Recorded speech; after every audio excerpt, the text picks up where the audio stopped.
All right, we're rolling. All right, my guest for today, I've just given you the intro, so we're going to cut across to Daniel Georgievski. Welcome to the podcast, bro. Thanks for having me, brother. Oh, it's my pleasure, bro. Thanks for coming in. One of our, I think you're the fourth guest, bro. I think we've had, the fourth guest, bro. How did we get in contact with each other? Let's start off with how we got in contact before we go backstories, this, that with you. Instagram, man. I think I just followed your stuff and I was referred to by all the wogs out in Melbourne that you're a funny bloke. And I said, hey, let's see how it is. And they're all Greeks. So the fact they're following a Massa, I loved it. Right, but yeah. I don't think it really mattered because it was just the content that you gave. So you were related to everybody. You were in Melbourne at the time when you I was in Sydney at the time. Oh, you were in when Sydney. You did it, and then I think I just started liking your photos, and you replied to a comment. I actually believe someone commented saying you look like my cousin Vlad. There you go. I think you commented from it. Maybe I did. Maybe you did or I did, and I said that's an honour. That's right, because obviously shredded, tanned, hair flickering. You know. Do you like my hair? Yeah, I left it's it out very for you, good. huh? It looks like you've blow drying it as well. No, I haven't. I just washed it last That's just night. like that. Or a bit of chemicals and it helped out. Bro, you look like a Schwarzkopf model. Taft. What are those brands from the 80s? Taft. I've got to tie it up if you're going to keep taking the piss out of it. No, leave it, bro. Let it flicker in the wind, bro. Just bring that mic a little bit closer to your head. Yeah? Yeah. Look, I've got the Balkan hairline, so I'm clinging on to whatever I can. Doesn't really matter. Like, it's here one day, gone the next. That's how we do it. We can speak to the producer over here, you know. So we got a producer today on the podcast, bro. So serious matters, this, that. All right, so Danny, bro, you're obviously an acclaimed football star, and I'm not talking about football like the NRL, the guys that drink beer and headbutt each other. I'm talking about the classic football, which is soccer, Maradona's, Pele's, Georgievski's. You started how long ago, bro? And when did you first kick a ball? Because we're gonna get from the start to the end, really, on this podcast. Give everyone a backstory of what you're about, bro, and your journey. Really, that's what it's about. So just a chat. Man, my parents moved out in the 80s, so the only thing that they knew was a soccer ball. The rugby ball, they had no idea what that was. So at home in the backyard with my cousins and my brother, we would just play. Even the producer used to play with us as well, so known him for a long, long time. And from that, and I just thought, give it a go. And when we moved to a new house, I think I was 9, and my dad gave me an ultimatum and said, you can either do karate or you can play soccer. Because you're going to do one or the other. And I go, look, the chicks like karate, but... Chicks like karate more than soccer players? Well, you protect, you're one of those fighters, back in the day was cool, but... I just love soccer. I go, let's give it a go. And I remember my first game didn't have the right socks. I don't think we had shin pads. The old man gave me his work socks. Yeah. Some boots from Lowe's for $5. And perfect, bro. I just started scoring goals for fun. It was just park soccer. You're 9 years old? 9 years old. And then you started late, bro. Started late compared to the other players. I started playing at 4.5. My mate Fat Rick, and we used to talk about going to Macca's after the game. And like, that's literally how it happened. He goes, if you score a goal, we're going to get Big Mac meal instead of a Happy Meal. So we used to go hard trying to score a goal. And if you score 2, you get 6 McNuggets as well at the end of it. So that's why he's 120 now, and I'm triple figures as well. But still shredded, Well, you're tall, so yeah, exactly. Distribution of weight, this, that. So I started at 4.5. I didn't even be able to get to like Rockdale Linden, let alone going to play for the national team in Macedonia. So you started at 9? Started at 9. Back then, just park soccer, just enjoyed it. Then they implemented the offside rule. Had no idea how to do it. The Wogs couldn't even teach me. So always offside. When I pass all the players, I pass to my teammate because I scored 4 already. The offside rule wasn't before that? Well, not in local. It was still park soccer. Yeah, gotcha. And then I think representatives started at under 11. So I went to Blacktown City for a trial, and I was a bit taller then compared to my age group, so I was doing quite well, and then went into reps, and then, I had to play with teammates and all that. Not what it is today compared to then. Then was so reps is like selective. They select. Yeah, like you go for trial. Not everyone can go. No. And I was in Blacktown City Demons for 3 years, and then I got cut. Right. And then went for a trial, and I was pretty crap at Melita and a few others, and when it got for a free trial at Marconi Stallions, and I did pretty good. And then, mind you, those 3 years at Blacktown were champions and all that stuff, and went to Marconi, champions again. And then I think I was around 17, and my mum used to videotape it. We'll have a bit of a laugh about that. My mum used to videotape it with the with the date and the time in the bottom Date right and hand the time. corner. Proper old school home videos. Yeah, yeah. You know, there's a goal Was over there a there. correct date, but I'm not sure to be because honest. sometimes it's always the 1st of January 1995. I used to you just know? watch the seconds on the bottom right hand corner. It was Okay, pretty bad, but yeah, and then she was just making videos, you know, the goal we scored over there, she's videotaping here, my dad's losing at it, you know, that whole stuff. Excuse the Nah, bro, everything excuse the goes. language. Yeah, this is And, like yeah, young so kids watch this, so Yeah, well, doesn't really matter. Anything goes. I'm retired now, so I don't have to. Exactly. I can loosen it up a little bit. Yeah. And yeah, we created a little collage of videos, and we sent it to my uncle in Macedonia, who in the same city in Stip, he knew the under-21s coach, and he forwarded it to him. We went there for holidays at the end of the year, and he goes, look, we got a trial game, Doidi versus Bulgaria, blah, blah, blah. Played pretty well. They go, come in 2 months' time, we're playing the Euros. But back then, it wasn't what it is now, where you can That kind was of the understand. Macedonian team. This is under-19s. Under-19s. Under-19s youth. Right, And I was okay. a generation younger. So Right, gotcha. I was back in Australia, flew up, had a very good tournament. Few offers. My dad flew up as well because, you know, Wog dads always have to be there. Yeah, you know? you got to support your kid. Got to support the kid. He goes, got no idea. I thought I knew Macedonian well until I went to Macedonia. I couldn't spell my name properly. I shut myself. Could you understand the Vesti, the news that's on TV? Can you understand what they were talking about? No, not to that extreme, because when we speak Maso here, you know how it is. You throw a garajot in there, you throw a Garajot. binot. Yeah, yeah. You know, when Binot, they actually that's say right, it properly. So, and then you've got different dialects from Strumica, Štip, Skopje, all that. And we were always taught the Skopski because my dad's from Skopje. Right. And I somehow picked up the Štipski accent while I was there. And I was just happy to be able to speak it. And we're in Croatia, where I thought it was similar. Mate, they've got Bok and all this other stuff, and I had no idea. So luckily my dad did come, and an agent approached him and said, you know, možda ovo, možda ono. I was like, hey, let's give it a go. So then in 2 months, they called me up for a trial. Said, you know what, Mum, I'll either see you in 2 weeks or I'll see you at the end of the year. And that's pretty much how my journey started, while still playing for the Maso national team. So that got me to that level to go play, and I ended up being in the youth at Dinamo Zagreb, which, like I said, you can find stuff up now.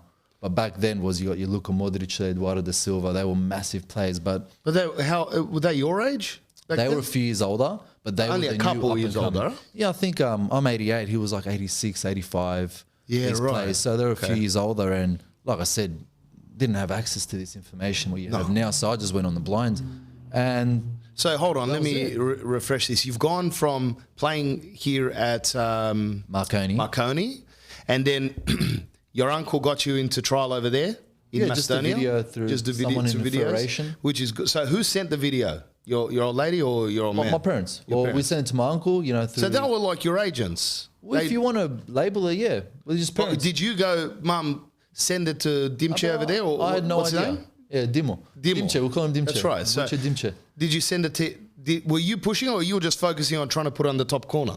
Man, I didn't You know what weren't- the hell I was doing, man. you I didn't just, know what you were I just finished high school. I just did something to my parents, get off my back. Just signed up for some TAFE course or whatever. But Didn't know idea. your heart was in football. Well, it was hard because I was never one of those top players in New South Wales. I never got selected for the AIS, which the program was back then. Football New South Wales, school soccer, nothing. So for me, it was I just loved playing soccer. Like it was an escape. Right. And from the areas that we're from, you either go one way or the other. Right. I was the one running around the lake doing training.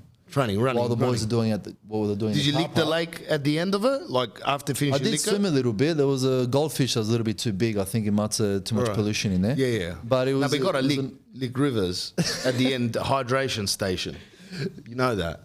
So if you're watching this, lick a river after a run. It's just keep the electrolytes up. keeps you shredded. Keeps you shredded. Yeah, keeps vision 100%. perception all clear. So football was just my way to not get into the Into the other bad scene. part. Yes, Yeah, pretty right. much it. So that's why I just did it, and it came easy to me, and I just It didn't came think easy to twice. you. That was the thing I was going to ask you, because a lot of people ask, like, how'd you get an Audi? How'd you get shredded? And I'm like, came easy, bro. Like, I didn't even have to think. My hair looks like my Teta Lena's hair at the moment, bro. But it's just the moisture. It's hot in here, eh? It's a little Look, bit hot. man, Maybe it's because I'm wearing a suit in the middle of summer in a double brick furnace.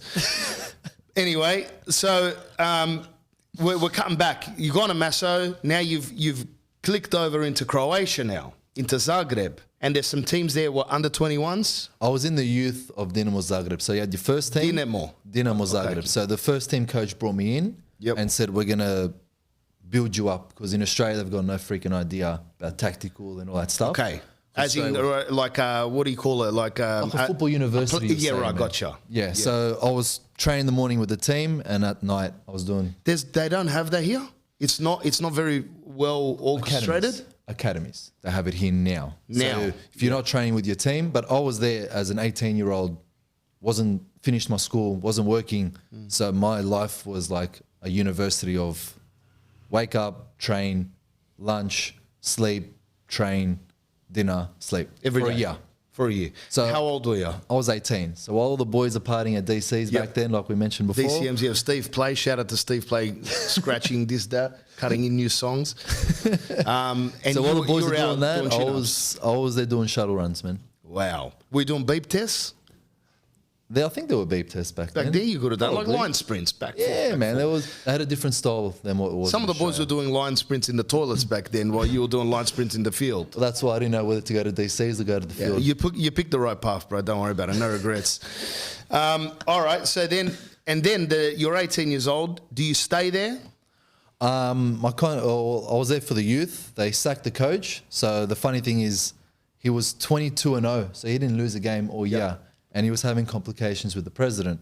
He drew one game and they fired him. So pretty much all these players ate the bay.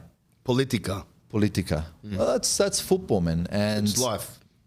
Funny enough, he went to another team. He made me go trial on that other team and he didn't pick me. Mind you, he's brought me into the biggest team in the country. He cut me there.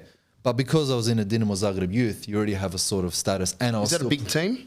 What's that equivalent to in Australia, like if you were to say in Sydney or Melbourne? I would say Sydney FC because they've won the most championships. Right. And at that year, they had sold Modric, Eduardo da Silva, 22 mil, 30 mil. We're talking heavy money that they were getting into. Tottenham, Man City, Arsenal, etc. So they're the top of the cream. Yeah, for sure. You know, Hajduk Split's just before, but they were the best, 06. Right. That was when they generated the most players. So I was in... How old would have Modric been in 06? I reckon he was 19. He wasn't in the... They weren't in the World Cup in 06, were they, Croatia? When Italy won? No, I don't think... I think they could have been, but they didn't have... The generation just finished with Shuka and Brosnevski, so they were in that generation change. When Croatia got... They didn't win. They haven't won recently, have they? No, they got into a final. But it was that generation. Versus France. That was 18, I think. 18. Yeah. And they lost to France. That was a heavy... I remember I was in the Pacific Islands catching barrels and stuff like Kelly Slater. And me and my mate Kizza, which I've mentioned before on the podcast, if you're listening, paying attention, we were up at 3 in the morning on a shit little television from 1994 with an antenna that my Dedo Ilo used to have in his garage and still hasn't. It refuses to get a digital antenna. And then when I bring a digital antenna, he goes to me, people like you are destroying the world and you don't need this. Just keep it simple. You know what I mean? Have a sandwich. Was your bubba on the side next to the door just holding the antenna, getting the right frequencies? The Baba doesn't get involved. She doesn't want to watch television. She just wants to complain to Dedo about him. Like why he's having fun, why he's had rakia, why his eyes look like a snake now after 4 rakias. So she sits on a couch and she's constantly complaining. I don't even know how we got to this. Let it flow. I don't want too much football. We're going about Croatia. All right. Yes. What was your next step, bro, after you played for Dinamo? And I ended up signing with a smaller team in Croatia, so my first professional contract. Did your parents move with you? No, I was there by myself. So you've been by yourself internationally following 18. The dream since 18. Yes. So I learned the language, bought an English dictionary thesaurus. So if I didn't know the word, I knew how to say it. Because you would, when English you speak another language. Or Croatian. No. So, an English to Croatian. Croatian, yeah. Translation. So I would watch a lot of the movies and the TV shows like Steve Urkel and that on TV. And I would read the subtitles underneath. So that's how I kind of picked up the language. And that's how I learned. You know, I didn't go to school for it, but ended up speaking better Croatian than I did Macedonian. So the differences are quite big. They are big there. Yeah, but you're living there. So I was there for a year while I'm training, doing all this crap, learning the language, and I ended up staying and signing in a smaller club where I ended up being captain. Right. After 3 years. In Zagreb? No, it was called Međimurje up north. near the. How far out of Zagreb? It's only an hour and a half, but it's up towards the Hungarian and Slovenian And you lived border. up there somewhere. Huh? Lived there for 3 years. Small little Nice town. part of the world. Yeah, it's beautiful, clean. It's one of the cleanest cities in Croatia. And what did you have your own pad, or did you stay with someone, or do you have mates? Like, Well, luckily, with pay, you don't get paid much, and you don't get much of that pay. So we always had our apartments paid for and food, which was probably what the best shredded food there could be. It was like plaskavici that had fucking God knows what in there. Not the best escape before a game. Well, they give you your food. They go. So we'll go to a restaurant and they'll supply us with the base food, which is just. Can you get a punnet of blueberries every now and then? Like, I mean, now my blueberries over there, man. there's no blueberry. Blueberries are- Cherishny? Can you get that? Check out, they call it vishnya over there, man. There you go. There we go. Translation station. That's Right it. there. New podcast of translation Just keep station. we all good with the time? All right, sick. 4 more minutes and we're going to have to restitch episode 2. Let's push it forward. Let's push it faster. Push faster. Too All long, right. man. So you're there. All right, cool. You're young, bro. You're loving life. No social media. No, I think MySpace was back MySpace. then. Lele. Do you have a profile photo of you headbutting a goal? I don't think I had one, man. Just kept it low key. Just kept it like, oh, that's even good. Maybe just like black For or the genie, Bart man. What Simpson or else? something. Yeah, one of those. Understated. Understated all the way. Did you have a missus at that point over there? Nah, man. Nothing? Single the whole time I was in Croatia. Did you get to experience like the club bar life there, or you're too busy, you can't go out and get thrashed and then turn up to soccer training next morning with a 6 panel? Well, when you're younger, your body. you can do it. Yeah, probably Your body can do it. If I did it now, good luck. I'm gone. I'm MIA for 3 days. That's right. Yeah. I know But what when you you're younger, you go and do it. But when you're in a small town, all you have is a kafich and the bar at the end. And over there, it's easier to smoke than to not smoke. I never smoked, but over there, it's dim everywhere, man. It's just smoke a durry. no, like everyone's smoking that much. Yeah, yeah. That you You're can't smoking. fucking see the next person. Wow. That's a bulk. So of gorillas lifestyle, in the man. mist. Yeah, they get the bumbles, homemade wine and Coca-Cola. They're smashing it down. The girls are passing out everywhere. The guys are punching on. Really? They get into a brawl? Oh, yeah, man. Mind you, they're best mates. Yeah, They're cousins and shit. See, that's the good thing about alcohol. It really brings the best out of people.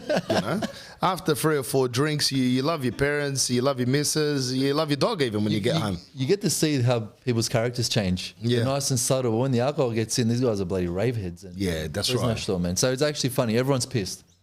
Wow. I And it's a got mates that are a normal real estate agent by day, and he has 3 drinks and he'll slap a table and start making phone calls to people that have turned up in a Corolla after 3 drinks. And you go, what happened? You just sold the property to an 87-year-old war retiree, and now you're coming out like Pablo Escobar. And I don't know what happened. He goes, bro, I've had 3 pure blondes. What do you expect me to do? I go, expect you to be a normal human being. That's what I expect.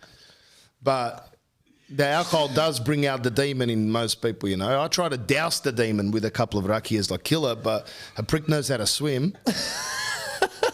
All right, let's cut it out. We'll restitch episode 2, I reckon. All right, little ad break. I hope you guys are enjoying the podcast this week with the legendary Daniel Georgievski from multiple teams, notably Western Sydney Wanderers, Melbourne City, Melbourne Victory, and international, of course, playing for the Macedonian national team. This week, we've been sponsored by the Burek brothers. Have a look at that, bro. Straight up and down, the best Burek on earth. Now, I'm giving a little video shout out to all my sponsors, obviously, because I want you guys to see the products. Not this box, this is empty, but the box on the table. I've just smashed 3 pieces of Burek, so I'm going to have to go for a mad trot tomorrow, lick rivers, that. Give the boys a call on 8542-1309. If you're in Sydney, 8542-1329. The Burek brothers, over 30 different flavours, vegetarian, vegan, no animal fats. You can pick it up. They're open. Monday they're closed, but Tuesday through Sunday they're open. Make sure you call them. 162 Bay Street at Rockdale. The Burek brothers, official sponsors of the DAT podcast. Support the supporters that support the podcast. All right, episode number 10. We're going back to Danny now. So now you've gone and you're living up in the north of Zagreb, as you said. That goes on for how long before you go to the next chapter? 3 years. We got relegated as well, which is nothing worse than having to play in a cellar with. Are you playing nationally with this team around the whole Croatia? So Croatia, yeah, all around Croatia. So our home pitch was actually a nice stadium, but when we go to other second division teams, because we're in the second year, we're in second, we got relegated. and I had to stay due to contract. And when you're playing some games and you just see the Krava walking around, not on the pitch, but around the pitch. You're like, so what does that mean? What's that word? A cow. Cows. So there's cows walking around. Cows and horses just around the paddock, around the stadium. Yeah. Talking about, this is raw. I'm giving you content right Yeah, here. raw. Yeah, I like it. Raw outback, Eastern Bloc, Euro lifestyles and sceneries, bro. Really. Exactly. But I'm still representing Macedonia, which was the main reason why I kept staying in Europe, because to play in second division Croatia and being a foreigner, which people don't understand, is foreigners here get an escape. Like they're loving life. When you're a foreigner over there, man, they tease you. They hide things from you. You have to be a part of them, and they don't accept it. I know. Well, you're playing, man. If we're mates and this new guy came and he's in that position, I'm screwing with him, right? Because I'm not in that position, but you're my mate. So you get to experience that at a young age of how life really is in the football world, the proper football. Because over there, mate, it's a dog-eat-dog world, and the money's not big, but you're still fighting for that kuna, which is the denar. You want. So everyone there is trying to get to national status to play for the national team. So it's a tough. Well, you're fighting to get transferred to get into a bigger club. So Europe-wise, you want to go England, Italy, Spain. That's the dream, but there's Germany. there's also that journey. So everyone's journey is different. Some collapse, some get into alcoholism, some get into gambling, divorce. So you have to know how to balance it. And I've had a lot of people that went through that in the latter start of their careers, and it's kind of like, well, what was that all for? I looked at that. I looked at all those things and say, I don't want that to happen to me in my life. So you look at the negatives and see what you don't want it to do. And what they did, you don't replicate it. So you're saying some of the older boys that you saw started slipping into bad habits within the football world. But it happens in everywhere. It happens in the plumbing world as well. We're talking normal life at the moment, not football. Yeah, football is just because you get caught out and be put in the media. Yeah, but you saw some guys that were guns that maybe went left and they destroyed that. Well, they wanted to go left, but they turned right. They turned right. Okay, yeah, going left is a good thing, actually. 100%. So if you're going to cut that going left is a good thing. It's not a bad thing. 100%. Yeah. All right. Okay, so Sik, you stay there for another 3 years. You're 21 now. 22. Do you come back to Australia then? I was What's next? I was deciding what to do. And my dad at the time said, Znam neko tuka for the A-League. And the A-League had just been a couple of years in, 4 years in. And I said, I can't say come back because I was still a youth when I left. So I don't want to go to Australia without accomplishing what I wanted to do in Europe. So he goes, well, then stay there. Figure it out. Well, your parents miss you, bro? Well, they had the winter break. So I would come for Christmas and New Year. So the 3 weeks I was here, I got to see family and that. And then I don't see you for 11 months unless someone comes and visits me. Wow. Because it's during season. No FaceTimes, no Instagram, Snapchat, Email, Skype, but you got to find the free Wi-Fi, still the neighbour's free Wi-Fi. Still the neighbour's free Wi-Fi. Wow. So you really went balls deep, no pun intended, with the soccer, One of my mates that's probably watching this once said to me, your old lady's like a goalkeeper. She lets everything in but the balls. So if you're listening to this, that's the worst thing anyone's ever said to me, bro. Shout out. Yeah, shout out to you, bro. Freak. All right. Okay. So then you haven't. Your old man's basically a coach, bro. He's your agent, coach, manager, tour manager, this, that. Like, I've got all these people out here trying to make some percentage for nothing, but your old man was making no percentage and keeping an eye out for. That's why you got to shout out to your old man. Well, shout out to both my parents, man. Like my mum's there in the background while my dad's talking and losing his shit when he watches a game or something like that. So look, for them it was very hard because the games are at 2 a.m., 4 a.m. They'll wake up, watch it, then my dad will go to work. What are they watching it on? Well, they have the satellite? They had the big satellite that had 1,000 channels and only 2 worked. 2 worked, yeah. And the Turkish romance channels. But at the time, my brother was figuring out like how to still live streaming and all that stuff, which wasn't as what it is today. But they still managed to get a few games here and there in Croatia, but it was more towards Romania where they were more televised and it was more on like bigger platforms so they could watch those games. You said before when your old man said he had a contact for you to come and trial for the A-League, you're 21, 22, but your goals weren't done for Europe. What were your goals? I didn't tick off boxes. So I always say to give realistic targets in life in general. You always want to play for Real Madrid. Yep. It's unreachable. If it happens, I'm cheering. It's a bonus. Bonus, for sure. But realistic approaches were, I want to represent the national team at a high level because I had gone from 19s to 21s and I was doing that for so many years. So I said, I want to reach that goal. I want to play Champions League, which as a young kid, I would wake up at 4 a.m. watch these games. So I haven't done enough to come back and say, I did something. You kind of get what I mean? You wanted a notable achievement, which is quite not financially based, international recognised. not financially based. That for me is it's not an achievement. What national team? Well, Australia had no idea who I was. Yeah. At that point, what were you thinking about trying to get in?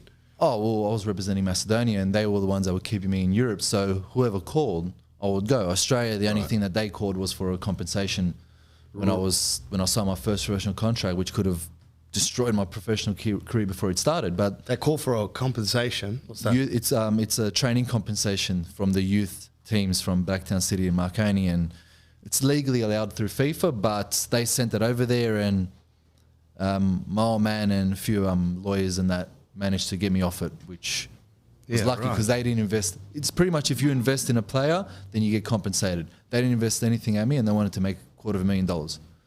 Legally, they were allowed they're trying to tax you, these blokes. Oh, well, and how much more taxes do we have to pay here? Yeah, exactly. Yeah, exactly. But yeah, Macedonia. So Macedonia, right. And so let me get this clear, and for the people that are watching it out there and listening on the headphones, because you went to Croatia via Macedonia. Macedonia had, like, they almost owned, like you, they backed you, right? So you get to play for them. I was performing well. So when you're playing in the team, your Croatian team, there'll be an international break. And if they call you up, you go. So every international break, I was flying to Macedonia or wherever, Portugal, wherever we were playing. Yep. And then I'll come back and then play for your club in Croatia. So I was able to play both. Right, gotcha. That's what most players do, right? Like, well, it puts you on a different level. Yeah. Puts you more noticeable. Like they'll be like, oh, you're playing in that team, but then you're on a different category if you're representing a national team. So that's what kind of kept me. So is that what came next? Playing for Macedonia? Yeah, well, I ended up signing for another team. Yep. In Croatia. Didn't have a car. Sold my car because I thought I wasn't going to go back to Croatia. Unfortunately, I did. In a team where financially was good at the time, but then when I got there, it just went to shambles where we didn't get paid for 12 months. Right. And then I get a call up a year later for the first national team, which was massive for me. Massive, yeah. Obviously, you're representing your country. So I said, tick, I'm representing a national team at the highest level. What year was this? I believe it was 2013. 13. In Islam. Yeah, 2013. And that's when, again, I'll pull the jersey up. 2012, sorry. Can I pull this jersey up? This pull it up, man. Oh, so it's the jersey. So Danny's been kind enough to bring in some memorabilia. So where are we here? That's the jersey, right? This is when you play for this team. Am I right? Country. The country. Sorry. I don't know why it's number 3, but I think I just found that in the archives. So have a look at that. Played against Belgium.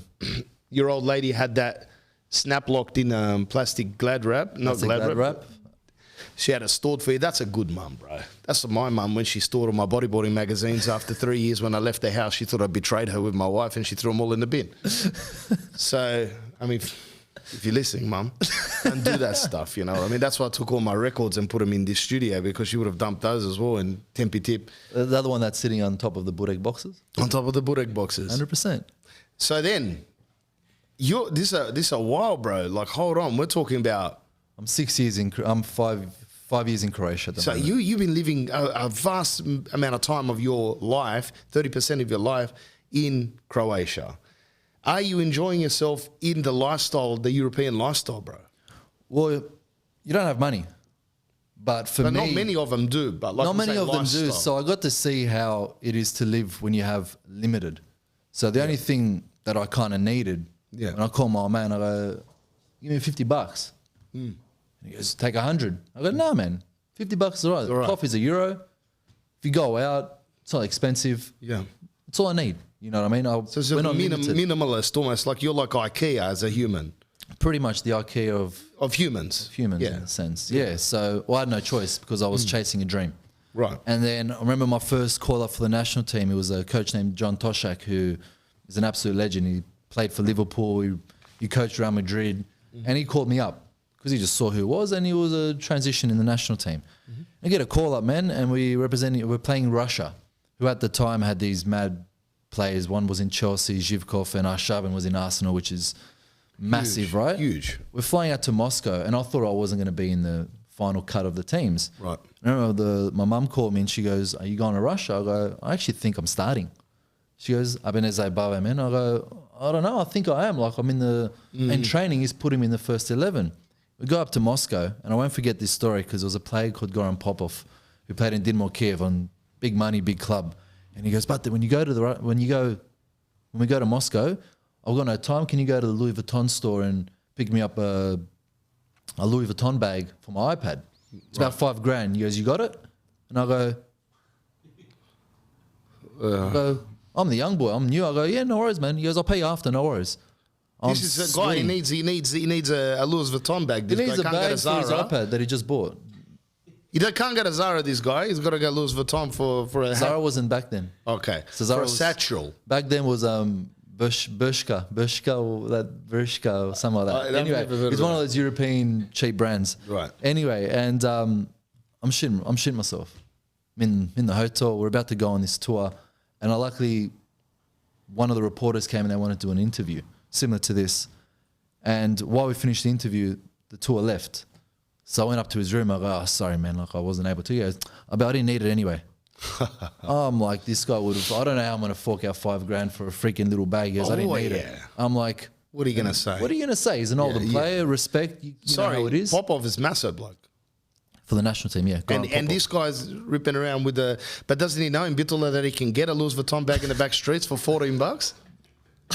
I call my cousin Petko, bro. He'll deliver it straight to his apartment for $14 plus maybe €20 tip. You know that. Honestly, you would think so, but the amount of CDs I've bought, Madonna, The Prodigy, all been photocopied. They put in little slips. You could definitely find Louis Vuitton satchels if you want. miss some. They call it Louisa. Oh, Louisa Vuitton. Louisa Vuitton. Yeah, Yeah. right. I think he's made that mistake a few times. That's probably why. All right. So that's cool. You go to Russia. Where do you play? We played in Moscow, one of the stadiums, 40,000 fans. My you first start? experience, I started. I actually played really well. We What lost position? 1-0. Right back. You're right back. I was a right back. Is that Cannavaro's position? Nah, he's centre back. He's centre back. I wished I wasn't tall enough. I like I was Cannavaro. just that Zaspan that would just run up and down all the time. Yeah, but like you're going from back. I was left back, by the way. I was left back. My mate Fat Rip was right back. No, he was centre back. That was the guy, the hamburger. The hamburger, with a name like that, That was the guy that we go from Bexley Park to Bexley Macca's, drive through with his old man in the Ford Fairlane that he used to get free from his office job, Northern Abrasives, the sandpaper place. They give him a free car as well, an $80,000 package. And we'd always go through, get free car washes and nuggets. It was good, bro. So you went to Moscow, you played 40,000 people. Prior to that, I'm guessing you're not playing to 40,000 people. Probably, luckily, 800 to 1,000 at a game. Okay. So this would have blown your hairstyle off your head by that point? You would think so, but I didn't even realise. Really? Nishta, man. Because that's grand final NRL status amount of people, bro. Like if you go to Qantas Arena or what do they call it over there, ANZ Park or whatever it is in Homebush, it doesn't matter which these heathens that sponsor the stadiums every year, that they just make money off our home loans and now they sponsor the stadium. They get 40,000 people. You've run into that. Did you do the crosses you ran in? 100%, man. Of course, now that's gone. Before every game, I do the sign of the cross and I speak to my That's gone. I like My that. dad was still alive then, and I would have a little chat with him Really? before we walk out to the front So you line, had- even to my last game. My Wow. baba, my dedo, and everyone that was close. They had were passed alive? away.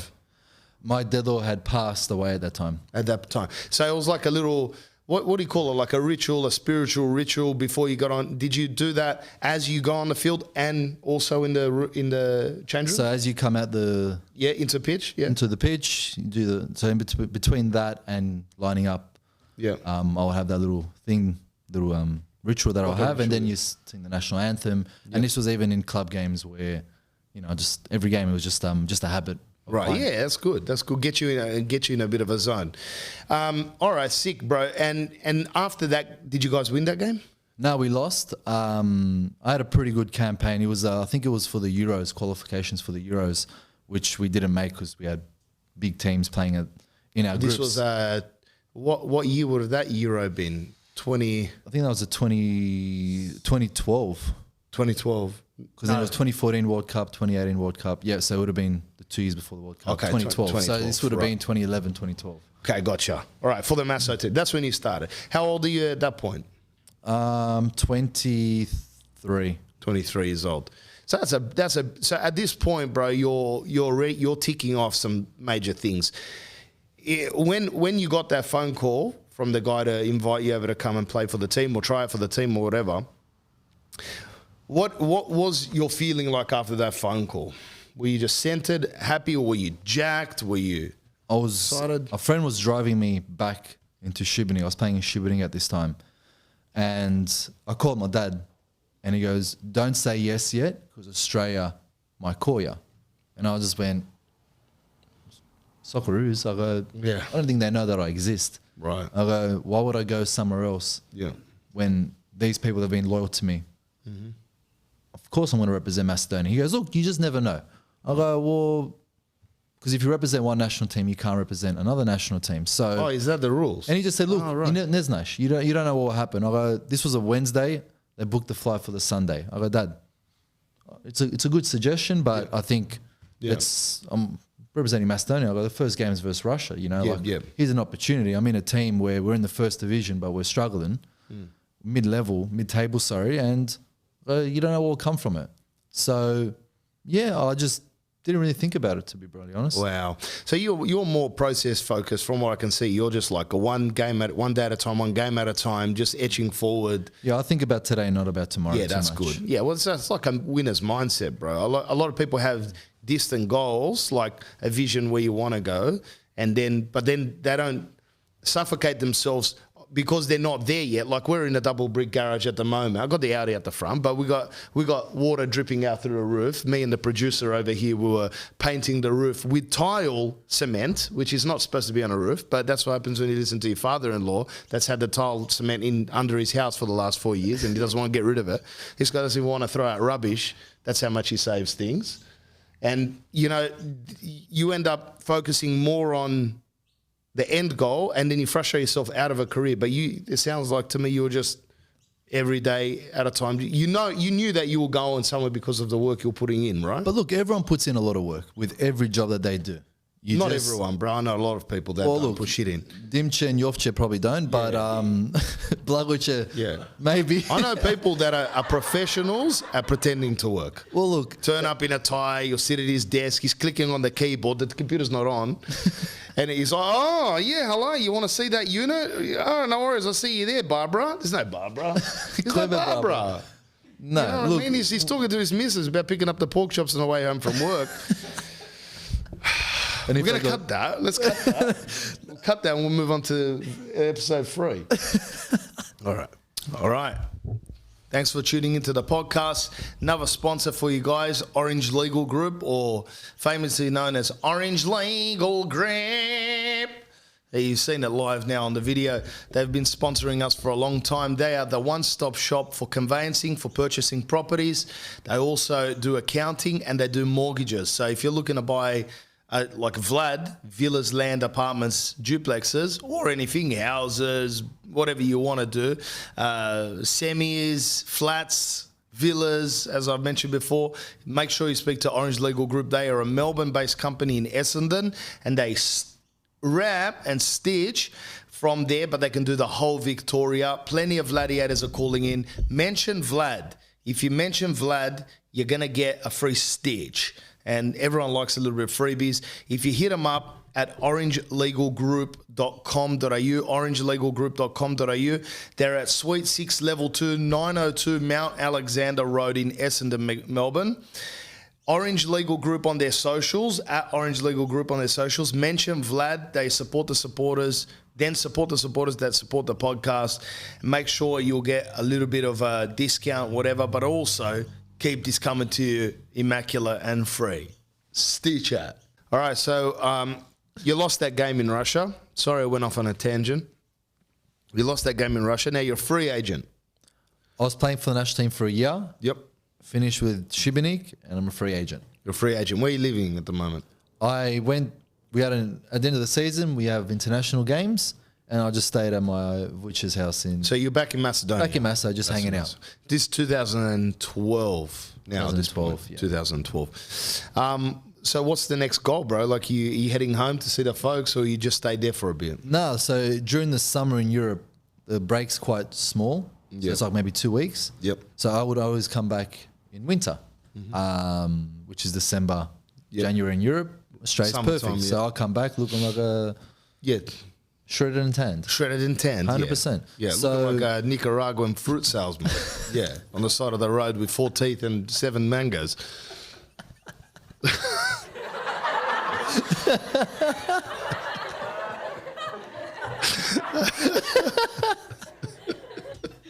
You know, you're fucked when you've got more mangoes than teeth, bro.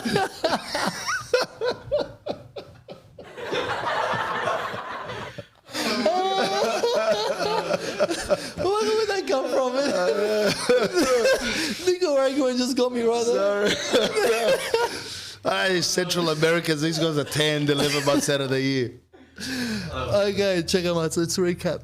Okay, I'm in Nicaragua at the moment. Yeah. You've come back now. I've come back. So at the time, I had a few offers. I flew to Poland to meet up with the Ukrainian team. At the time was the Euros. Right. So I had a meeting with the Ukrainian team. Another team found out, so I had to fly to where their camp was for pre-season, going through negotiations. So while I was free, those 6 months, I had people messaging me. Facebook was then. Yeah, So I had this agent through Facebook, and all these Serbs, Massos, Crows, have been a Balkan, Yachtinac, Akadinaidam, all this crap, and you're like, all right, who do you believe? Yeah, that's right. It's hard. There's fishermen everywhere. There's fishermen everywhere, you know. It's just it's a dog-eat-dog world, you know. There it is, bro. So what happened was I was in Ukraine and I gave them an ultimatum because I was screwing around with my contract. They weren't giving it to me in English. You went to live in Ukraine or just to trial out? Speaking. So doing negotiations. Okay, gotcha. Right? And I get a message on Facebook through this agent, and he's been trying to get my number. And I was like, look, give me an offer. And he sends me an offer for this club called Steaua Bucharest in Romania. Got no idea. I sent it to my dad, and my dad just said one thing. He goes, you want to chase money or you want to chase achievements? And I go, well, achievements. Ukraine was great money. If you want to achieve something, go to Steaua Bucharest. I go, why? And he goes, because they've won it. They won the Euros in 88. The Champions League in 88. Champions League, got you. And they were in a bit of a rough patch at the Where moment. is Romania on the map, bro? 'Cause Eastern Bloc, man. It's next to, it's bordering Moldova, I don't even know Serbia, what that is. So it's north of Serbia. north of Serbia, next to Hungary? Hungary. Yeah. Okay, so it's closer to Serbia. There's a Hungary. It's a bit of a border of Serbia, Hungary, Moldova's on the other it's just side. north of Serbia. Pretty much. Yeah, right, okay. Northeast, right? Yeah, sick. And I- Where did you live there? Did you go there? So what happened was I was in Poland. Poland. I had to catch a plane to Warsaw? Vienna, from Warsaw. Yeah. I left my passport there accidentally. One Little of my machines passports. in Poland, actually. Well, we're in the mountains because that's where Okay. the pre-season was. So I wasn't yeah. get to. No, I not did go to Poland and Warsaw, and you're correct there. Yeah, there's a lot of machines there. And this is, if you're going to cut this for the missus that's watching this, we're talking PM, right? This is pre-missus, not AM after missus. So it's PM. So if you're, what's her name? Emily. Emily, if you ever watch this, don't get cut, bro. Like, he's talking about, he saw a little machine in Poland or whatever. Don't bring it up in an argument in 10 years' time is what I'm trying to say, and then get me inflicted. Do you have a bedroom here? Just quietly, if I might have to. The biggest piece of carpet you've ever seen here with a little amplifier or something for your head. Next to the Burek bosses. Exactly. Yeah, all right. So then, ended up flying to Romania, had a meeting, and had a contract. So I had a 3-year contract guaranteed in Ukraine. I took a risk, and only signed a 6-month with a possible 1.5-year extension At this club, Romania. at Romania, Right. Depending on how many games I played. Ukraine is where is that? That's Next to Russia. Next to Russia, up the top. Yeah, good money. Good money. Good money. Are they a recognizable kind of? Yeah, they've got Shakhtar and Dinamo Kiev. This was a club that was just underneath Shakhtar them. Dinamo Kiev. Okay. Yeah, it was Sick. Carpathia. And So you went with the Romanian thing. So I went with off the the Romanian back of thing. your old man suggestion. pretty much, Or yeah. you're in a And you're in a gut. So everything is an inner gut. You get recommendations and suggestions. Like my man's in Australia, so he doesn't see what's happening over there. So it's pretty much just for what I'm telling him. And he pretty much said, he goes, I remember younger, they were killing it. So they will have more success there. And back of my mind is, I don't want to come back to Australia without success. Right, yep. I played for Macedonia, that's great. Yep. But in a club setting, what have you done? Right. So I signed there. Coach is young, a lot of unknown players. What's the name of the team? Steaua Bucharest. Steaua Bucharest. In the main city of in the Bucharest. capital. Yeah. Anyway, we go. I had to fly in, do a 7-8 hour medical. Then we fly to Vienna for the pre-season. And I remember the coach after day 2 goes, "You got no idea where you are, do you?" I went, "No, not really." He goes, "You'll see when you get back." We get back and mate, the bloody airport's full of paparazzis, full of media. And I'm kidding. like, "What's going on, man?" I go, "Is there some celebrity coming out here?" They were actually there for the club because that's how big they were in Bucharest. Don't know the language. People speak English, but still to navigate, Google Maps wasn't really that. I just had an iPhone, that was it. So I didn't really know how to use it. So going to learn in another foreign country, learn another language, figure out where to live. Did you learn that language as well? I was lucky. Everyone loves the Australian accent in Europe, and especially in Romania. They always wanted to speak English to me to better their English. Yeah. I learned Romanian the last month of 2 years because I was partying every night and I needed to get to places. Yeah, right. Okay. That's a whole different story. Yeah, yep. And PM. That's PM, premises. What was I going to say to you, bro? When you got to that airport and there's people snapping photos this day, E News, was it E News there? No, well that's maybe B News, maybe Bucharest News. Bucharest News. They were there. Did you think to yourself, "I made the right decision now, bro? I've come to the." Didn't even know what was Didn't happening. give a shit, right? Didn't give a shit. Yeah. Didn't know. They've got I'm a unit for you. They've got something for you. No, I had to find everything out. And then, funny enough, I found out I have a cousin there who messaged me on Facebook and he helped me out find out. Where did you stay on the first night? Like, did you stay at a coach's? Stayed in a hotel. Stayed at a hotel. Stayed at a hotel for about a week or two until I found out what was what. And I ended up renting an apartment in a hotel. Oh, right. What is Bucharest like? I've never been to Romania. I would say about 90% of it is below, wouldn't say poor, but I'll say from medium to low. And that is it different. Dangerous, criminals? If you turn left, the wrong street. check it, start again. If I turn right, if you the go wrong right, street, you find potholes the size of your car. All right. Okay. So it can be quite rough. A lot of gypsies, a lot of thieves, a lot of everything. But do the gypsies have guitars and those little maracas that you play with the drums? You pull your windscreen down and you give them some coins. Okay. Every traffic light. So wow, that's in the middle of the city. Yeah, man. Yeah, wow. Okay. It's not so it's not like going down to Darling Harbour where you got AMGs parked everywhere and everyone's still upset about their life over here, even though they've got the basically the Rolls Royce of living in this world and they don't absolutely have any gratitude whatsoever. So it's more like send those guys to Bucharest. Yes, so you bring the Bucharest people here. 100%. I can do it. Look, switch on them. Well, they got a lot of Yugos, huh? Yeah, a lot of Yugos, a lot of bro. Yugo That's right. cars, Yeah, man. The leathers. So you got about 50 leathers. What about Fiat? They take the leather sign off and put the Fiat on to make it look brand new. I've never heard of that car, Lala. It's old Russian car. Yeah, okay, gotcha. Come on, man. It's the old school. How long did you stay there for, bro? I stayed for 2 years and I got to tick off every box that I wanted. Why? So it was the right decision. What did you do? So the apartment that I was staying at was probably 3 nights a week. Because we were 4 nights a week in hotels, flying to games. Then when there'll be international break, I'll fly to Macedonia, play those games, come back. In the space of 6 months, I was pretty much playing every 4 days, 3 to 4 days. What were the crowds like? Well, wherever we went on an away game, the stadiums were packed.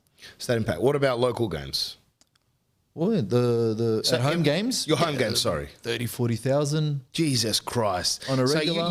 So that's rock star lifestyle at that point. Yeah, but the good thing is, I always try to stay humble. Yeah. In the sense, like, I was always a bloke that will, instead of going to a nightclub, when I go to a nightclub, I don't go to VIP, I'll have to go to the bar. That's just the way, just the Aussie part of me. Yep. I never wanted to show off. I'm just not that type of person. When you're there, they pretty much guide you to go to VIP because when I go to the bar, you get ambushed. Right. So that's how heavily entrenched the football culture is in Romania. In Steaua Bucharest. Stout. How do I spell this? Steaua. You can call it There's a lot of vowels in that. Steaua. Like, I mean, just Steaua. get rid of 4 of those vowels or 3 of those and put a U, you know? Stau. Just run with that. He's got E's and A, another E. Well, in English, you can say H. too many, man. It gets All right, complicated. anyway, I'm not disrespecting the Romanians, so if you're going to cut that, say I'm not disrespecting you, I'm just being efficient with vowels. That's all it is. All right, so you're at the club, you got people undoing your zipper and stuff. PM.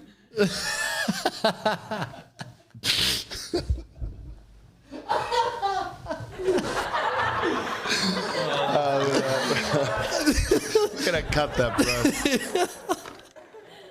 Gotta take us up.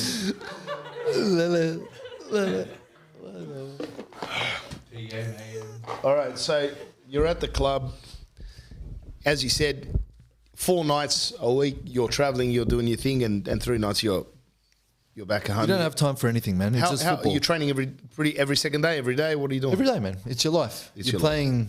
Yeah, there is no. You have your afternoon, so we'll have the 3 nights that we went in hotels. You go to a restaurant, you go and do, just catch up on sleep or whatever it is, because you got a game. Right. 2 days. So it was Wednesday, Saturday, Tuesday, Friday.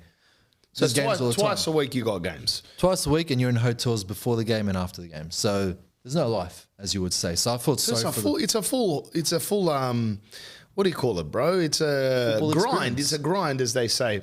And we had to Gary win every- Canavi, that guy, the motivator. Got to grind. You got to hustle. You got to grind. He's right though. He's right when he's referring to this. So it was definitely that. So from being relegated 3 times in Croatia to now being, if you draw one game, you get the owner on TV tearing you a new asshole. And luckily I didn't know Romanian, so I didn't really give a shit. What the coach would have a go. Nah, the owner of the club. The owner of the club. You'd have a go on television. Oh, man, These he'll guys are go- catastrophe. Oh man, he'll go in his bathrobe and start smashing people on TV. So this is like the owner being like your father basically over there. There's no politically correctness. no, but you're never good.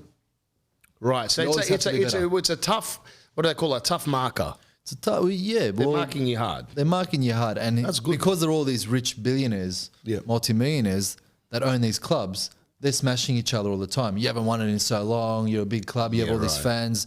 Blah blah. So we had extra pressure added onto us. We qualified for the Europa League, which was another box that I wanted to tick. Yep. That's not Euro. So there's Champions League and there's Europa League. Okay. So there's 2 separate. So that's individual clubs from countries that go and battle international yes, individual clubs, right? that's it. So we Germany does that. Yeah. So in our group was Stuttgart, Copenhagen, and Molde. Who Solskjaer from Manchester United was the coach at the time. So we finished first in the group. Sick. Well, we bypassed the group stages. We play in Ajax, but when that group stages, I broke my leg. I didn't break it. My leg got broken during a game. During a game. So I was in Slide the recovery tackle? stage. No, my leg got caught in the ground while the guy shoulder barged me, and my body turned, but my leg stayed. yeah, So all right. I just Say no heard the more. pop. Pretty much. Which part? The left fibula, sorry, left ankle. Oh, the left ankle. Okay. Like Conor McGregor, basically, what he did. Pretty much. Like that, Well, right. it didn't fall off like his, but it broke. But it snapped. It didn't Right. snap next, but it snapped the ankle. You know. Yeah, well. I'm trying to get your stuff Yeah, in okay, there. got the lingo. Trying. Doesn't You're work. doing good, bro. I'm trying my hardest. But yeah, man. So I was in that. We passed the next group stages. We knocked out Ajax in penalties. We went to Chelsea. I had just come back. Wasn't fit enough to start. We got knocked out from Chelsea. Ended up winning the championship, winning the Europa League. So we did play quite, Is quite Europa heavily League the same year as Champions League? No, that's the next year. It's the next year. So Oh, then okay. from that, we had won the league, which was massive. Like That's massive. We're talking 60,000 at a 55,000 stadium, double-decker bus. It was massive. The whole Europa League you won. No. That wasn't the. Sorry, let me rephrase. We got knocked out of the Europa League. Yeah. But in the Romanian league, Okay, you we'd won. won it. Gotcha. Which they hadn't won in 8 years. Yeah, that's so it was massive. just massive crazy. I didn't even have time to enjoy that because the next day I had to fly out to Macedonia to fly to Sweden to play for an international game. So You didn't play versus Zlatan, did you? yeah. Well, I didn't get to. That's why he was there. He was there, but But because I partied that hard the night of the game, I flew the next day, went to Macedonia, had a recovery session. We flew to Sweden. When I got to Sweden, I realised I had a little tear in my quad.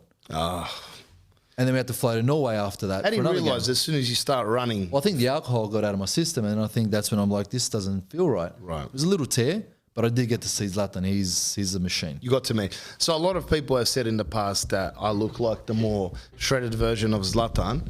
And like obviously if Zlatan chose a more low-key real estate life, you know, where he's making people laugh. I think he is doing that now, actually. So Zlatan, if you're listening to this, and you should be listening to this.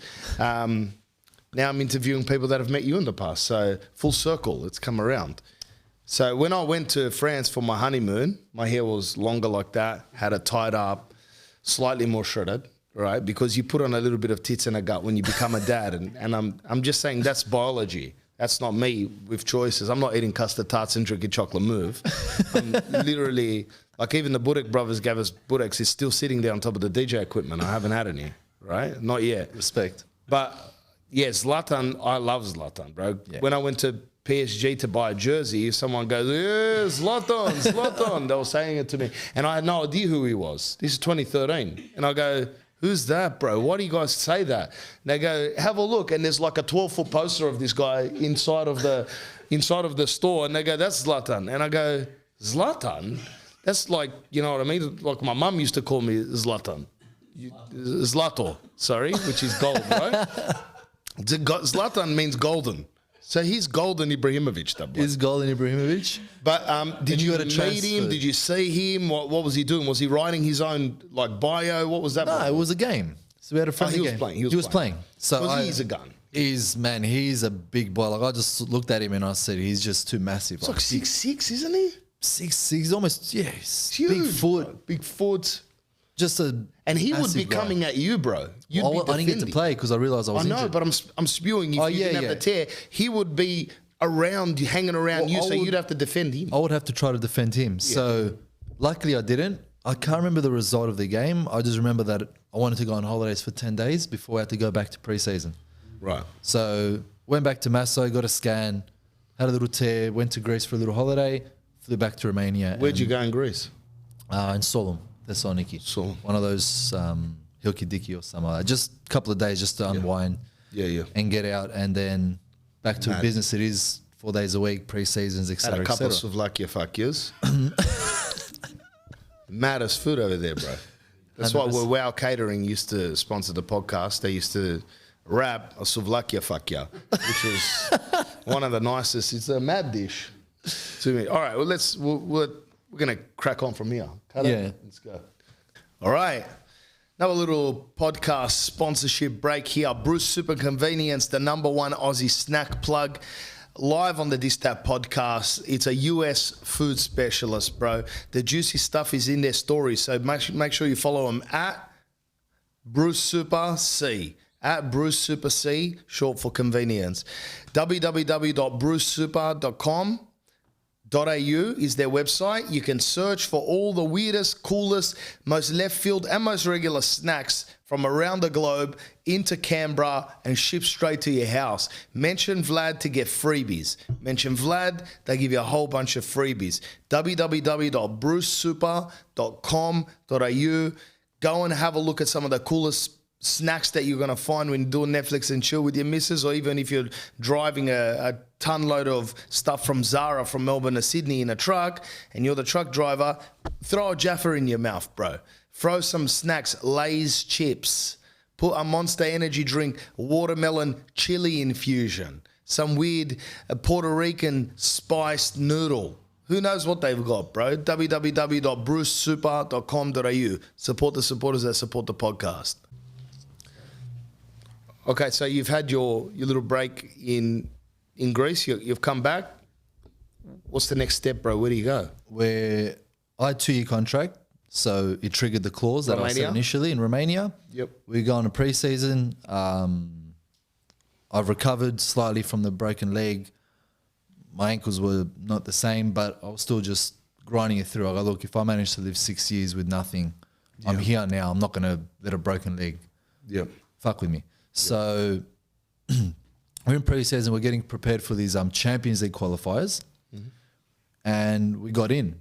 We won all 3 games. We qualified for the Champions League, and there's another tick off the box. Is that 2014? That's 2014. No, 2013. Sorry, 2013-2014 season. 2013-14, right. Yeah. The World Cup was 2014. Yes, I remember that. in Brazil. That's right. Yeah, that's right. Okay, so this was 2013 was Champions League. Yes. And 2012 is Euros. Europa League. Euros.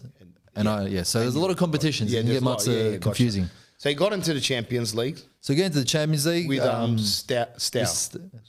Stu. Stu. Fucking the vowels, bro. You know what I mean? Get it right. It's like that, the word queue. Like when you go to line up in a queue, it's like Queue. It's like someone's having a laugh there. You know, when they wrote that, they go, Fred, how do we say queue? You know, like just queue him up. He goes, QU. And he goes, it's not enough. And he goes, E. And then he goes, yeah, all right, that'll do. He goes, still no, not enough, bro. Because you'll buckle them in primary school, we'll see who the smart and who the dumb ones are. Throw another U and an E on there. And he goes, Fred, we can't do that, bro. You know, you're really going to make a lot of people mechanics for no reason. He goes, just do it, bro. QUE, and that's it. And then it's Q. You know what I think they did it for? To differentiate the Wogs and the Anglos, man. There you go. 100%. The Anglo, let's be honest, bro. The Anglos like us to a certain extent, but after that, they throw an extra U and an E on, and they throw us back into cleaning up Oatley Park. Yeah, gurneying. We're back into gurneying. While they're doing brain surgeries. All right, go on. Yeah, man. So we start the season again. We're in Champions League. We with Schalke. For the other team. Who do you play in the Champions We League? played in our group was Chelsea, Schalke from Germany, and Basel in Switzerland. So you play versus Chelsea. Chelsea. Yeah. We played them in the Europa League knockout stage, and then we instantly were in the same thing. So where was the game versus Chelsea? Because I know there's a lot of Chelsea you have fans. 2 games. Yeah. You have 1 game at home and 1 game away. Wow. You So got England. The first game I was shocking. I actually wanted to play well. Bit me in the ass. Right. Scored an own goal. Scored an own goal, yeah. We're at home, 50,000 fans. 50,000 fans are booing me off the field. Wow. Great experience. Yep. How humbling is that, bro? Fucking beautiful. Yeah. But it's football, man. I'm not going to sit and cry, mate. Bro, they do that everywhere. You have to be tough. Yeah, you know what I mean? So that finishes. We go to Stamford Bridge. It's another great experience, you know, playing in one of the biggest Huge. teams, and you know, but I didn't look at it that way. That's the home stadium for Chelsea. Stamford Bridge home stadium. I didn't look at it like that. It was just another game. Because in that time, with the national team, we're playing games against Portugal, Belgium, who have players getting bought for 50, 60 mil. I'm marking them. But you don't realise that. And I never wanted to be a player to look at it, what happened yesterday, wow, I did that, and say, I've done that, I'm a legend. Right. No, man. My career is... It's an everyday job. I'm only 25, man. You know what I mean? Yeah, I go yeah. from, you know, you're still young. You still got 10 years in front of you, or however long. Well, 8, because I've retired at 33. So you just don't want to look back. Right. So then that had finished. We didn't qualify to go forward with the Champions League. We won the league again. But in that time, don't know what, the owner went to jail for whatever it is. Mm-hmm. Shit started to get a bit The owner interesting of your our club went to jail. Yeah, Stu Bucharest, Yep. went to jail. A few things that had, you know, changed up. And I'm there stuck as a free agent again. And I'm looking what to do. Right. So I'm in Macedonia. Well, I went, partied, etc. Yep. And we're in Macedonia, and I'm contemplating what to do. I had offers in Russia, Ukraine, but I had decided no more Eastern Bloc for me, man. Right. I was going through a court case with Croatia because they still owed me money. This club, sorry. I was like, you know what, fuck it, man. I'm done. I'm going west. Right. Gone left. You're gone left. That's Gone right. left, 100%. Left is Really? best, you know. And Yeah, west is best. That's had right. a few little niggles in Germany, Belgium, and that. It just didn't pan out for me. So I'm there chilling out, unemployed, as you want to say it. And I go, what the fuck do I do? And I get a call from an agent in Australia. He goes, I heard you're free, Melbourne Victory. I go, what?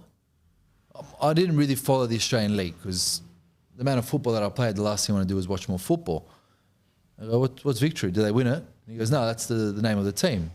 But I didn't know Wanderers. I was like, this is hilarious. Jets, there's fucking boats and Pelicans. Pelicans. Yeah. This is where you should be on at your high right now. I'd like to make a whole league, and I just call it, the Gosford the Gophers. You know what I mean? The worst animals.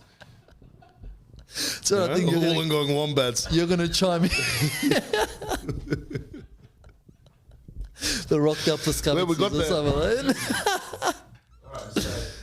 So we're in here now. The rocked up raps, we're going to call them. So this is where you've thrown on Victory, right? So that was your first Aussie team. Yeah? Only signed for 9 months. Okay. Because pre-season had finished, etc. Bought a place there. Met the missus. Yeah, good thing. First girl I met in Melbourne. What year is this? It's 2014. Right. First girl I met through friends, etc. First serious relationship. First serious relationship. First love. And we won the grand final. It was great. Went to Vegas. Came back. Contemplating what to do. You went to Vegas or the whole team? The whole team. Wow. So we managed to organise, one of the players managed to organise through the club to go to Vegas. Right. Great story. Yeah, AM. nice. We're AM at the moment. This after Mrs. Yeah. Did she come with you? This is AM, bro. So if you're going to cut AM, that. so... Yeah. No, of course. Good boy. Yeah. But faithful, bro. Just the boys. Just the boys. On the This That podcast, we do not preach, but we do advise faithfulness, loyalty, everything AM. Pre-M, PM, you can, go and hang out with Satan if you want, but then you get paid a cost. But trust me, it's very similar to hanging out with Satan if you're not loyal after the missus. So it's up to you. Yeah. Whether you want that coming up, 15 years down the track when you're a 47-year-old person and you're talking about something you did when you're 28. Yeah, you don't want that. Can you calm down? It's my father's 80th birthday. Why are you bringing up something, why are you bringing up something when my daughter was born? She's got her P-plate. She's reverse parking the Tesla at the front. And then you're having a go while you wash the dishes up. You're angry about something, When I used to do the double brick garage, I got a studio now that doesn't leak. You're still having a go. Doesn't matter. I'm just giving advice to the people that are watching, bro. Is differentiating AM to PM. AM to PM, You have to specify a little bit. Yeah. It's good. So you go to Vegas, yeah, cool. You went. So you won your first. That wasn't your first. You've won several. I won several in Romania, Australia, but first one in Australia. So all the players that were there were going on for next year. I was pretty much the last piece, right, to still be there to continue on this. And I had a missus, so I had offers to go in America. I had other offers elsewhere. Mrs. Massa, Melbourne girl. Yep. And I looked at my life and I just went, why would I want to try this? I go, it's always been about me and football.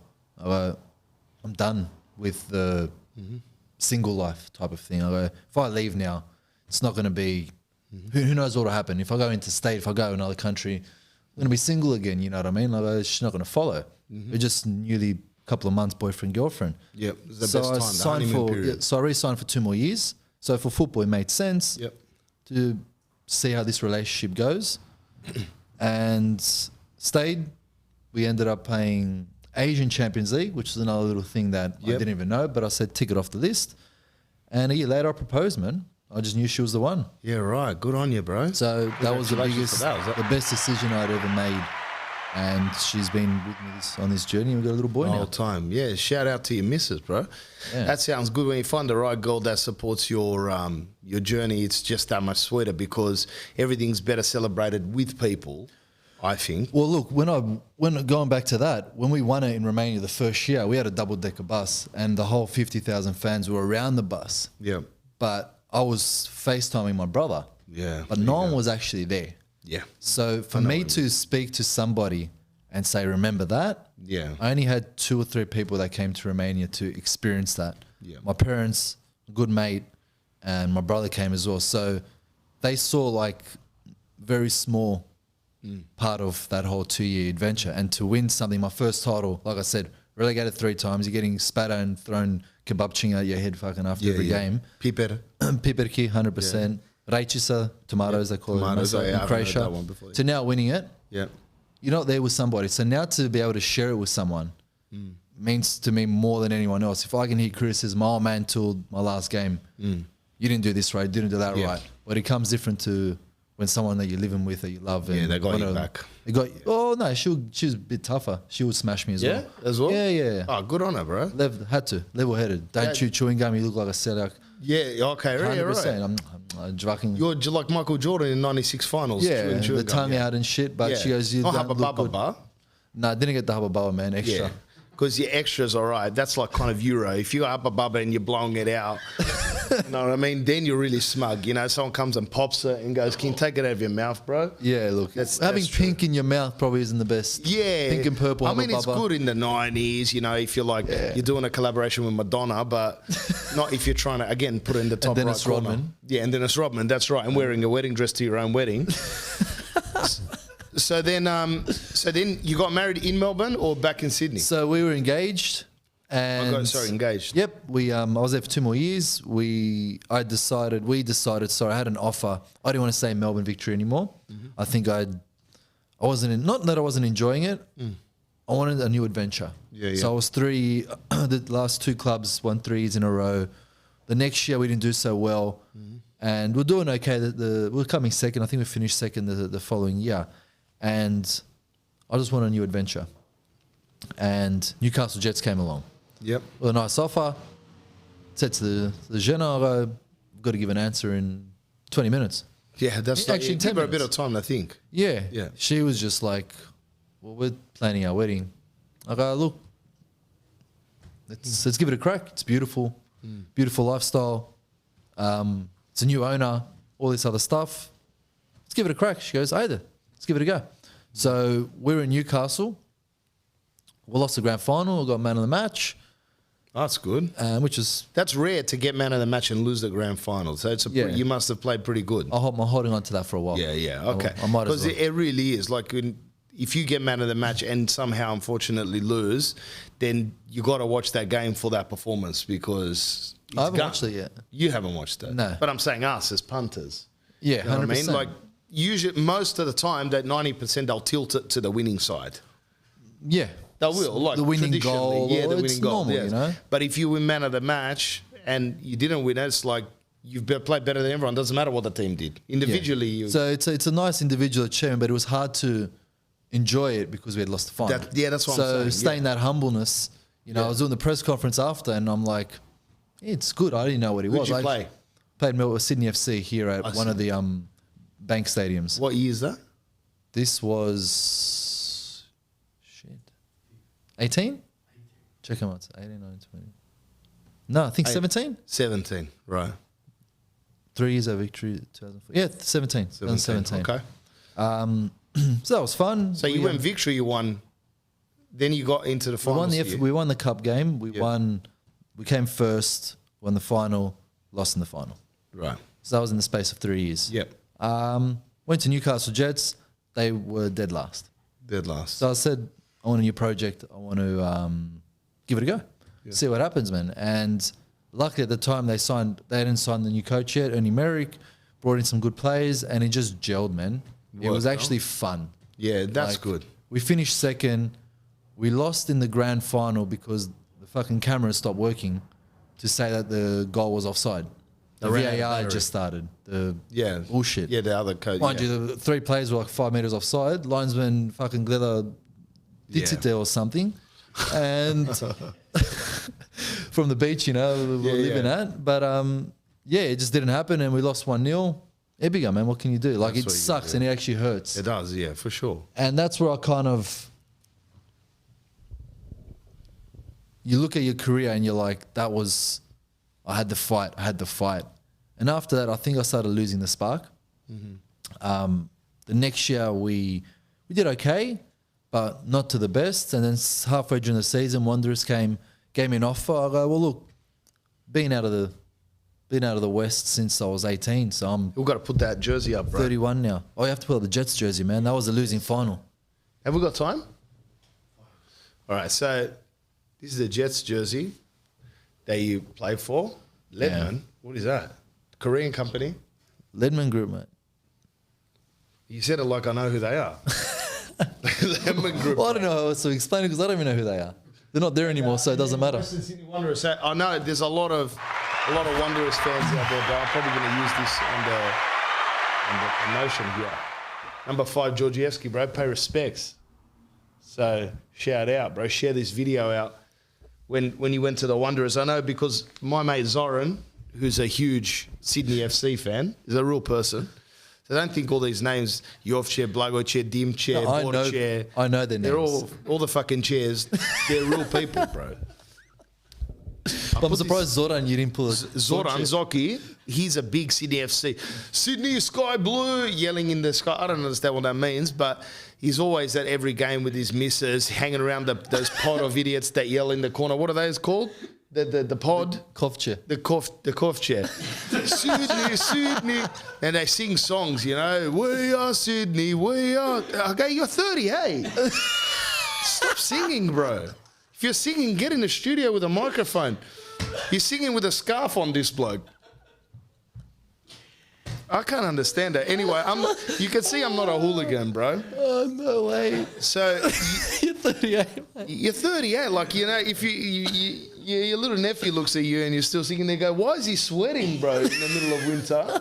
Singing, you threw a schooner at someone's head because they wore the different colours. Look, you know, lone wolf licking rivers, bro. That's just what it is. So you took the Western Sydney offer and you're a Western Sydney boy. Man, I'm born and raised around the corner from where the training facilities are. Wow. That was Came full circle, bro. Full circle, man. And you know what? I hadn't lived in Sydney since I was 18. 3 weeks just seeing the family here or there.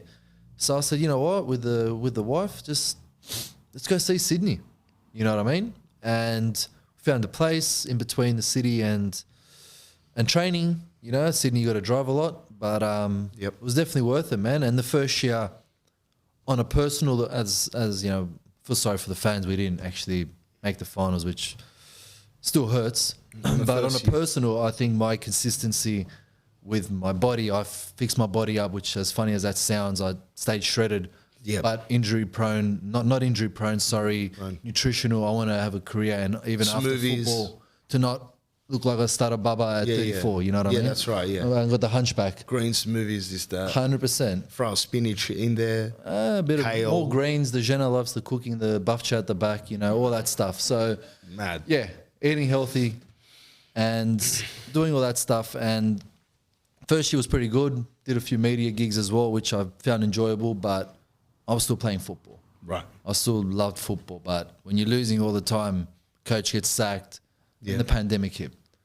So we were back, we started doing well, and the pandemic hit. So when that all happened... So you did one season, and then the pandemic hit. Second season. It was during the first season. During the first season. Yeah, which sucked. And we were heading to a good direction to make the finals, etc., but copped it. Copped it, yeah. And didn't recover properly. And yeah, season finished and we're in the middle of a pandemic. So. Right. Hope you're enjoying the podcast. This podcast has been proudly brought to you by Angel Grove Toys and Collectibles. Make sure you follow on Instagram, Angel Grove Collectibles. They are Australia's premier destination for toys and collectibles sourced from around the globe. They are official Band Presto partner. If you want to know more about them, make sure you go to www.angelgrovecollectibles.com. In the future series, I'm going to have more stuff that they've sent me out for the actual advert, but for now you don't need it. Just go on their website and have a look at what they've got. All I know is that the new Cobra Kai Teenage Mutant Ninja Turtles have come out. Plus they've got a whole bunch of Pokemon, Digimon, Dragon Ball Z, all of that stuff on their website. They have quality stuff. They've sent me care boxes out and my kids love it. Buy something for your kids, bro. www.angelgrovecollectibles.com. Support the supporters that support the podcast. All right, so the pandemic hit. You're with the pandemic destroyed pretty much the whole world. China hasn't apologized yet. So if you're listening to this, Xi Jinping or whoever you are, bro, over there in those castles. Could be Ledman. Or Lenman or, these companies. And I'm not having a go at you, Lenman. So if you're going to cut that, I'm just saying cut yourself out of it because I'm not even blaming you about this. I'm just saying to China, and I'm not saying to the Chinese people either, because they're just a regular person making potato soup and stuff, saying to the government, say sorry, bro. You're wrecking football careers, roofs leaking. You know what I mean? I can't show and open for inspection. You know what I mean? the producer over here, he's teaching children through an iPad. You know, he's zooming children. They don't even care, bro. Like he's playing PlayStation underneath the iPad. You don't know what he's doing. So anyway, I'm not going to have a go at China. So whatever, bro. Or America. It could have been America or Canada. I'm not sure who did this. Whatever. The flu.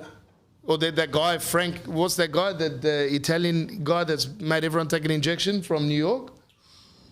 What, the Italian guy? Fauci. Frank Fauci.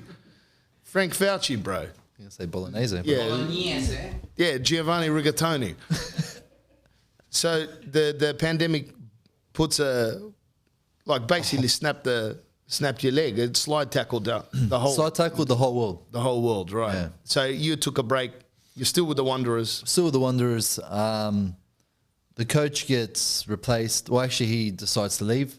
They brought in this new coach, and pre-season starting, everything seemed good in my eyes. I was getting offers from other clubs, which I found quite bizarre on why. But again, going off my performances last year, I thought, the club were happy with what I'd done. Mm-hmm. New coach, well, the conversations we had, he's bringing in other players, etc. Everything seemed cool. Nothing to worry about, The wife's pregnant. Yep. Which is the biggest, best thing I could have ever hoped for. Yep. Happy days. Start the season. First game we lose, but we played pretty good. And then from there, I could not even tell you what happened. I would just leave that blank. Because you moved, something swapped and you moved to the next step, yeah? Yeah, something happened. I still don't know what. I went in every day, trained professionally like I did my whole career. Politica, bro. Politica, man. The owner going to jail in Romania, Politica, man. So whatever it was kind of disappointing, I would say. Where if I said, look, if I did something and I was an arsehole, I deserve it. Right. Didn't do anything. Never from the club heard that I did anything wrong from the coach. So it's like news to you. It was news. It was shocking because you know how it is when the Jenna's pregnant. The emotions run high and we're watching the team on TV in an away game and I'm sitting at home. Yeah, that'll frustrate the shit out of everybody. Sure. You know what I mean? And it wasn't good at home.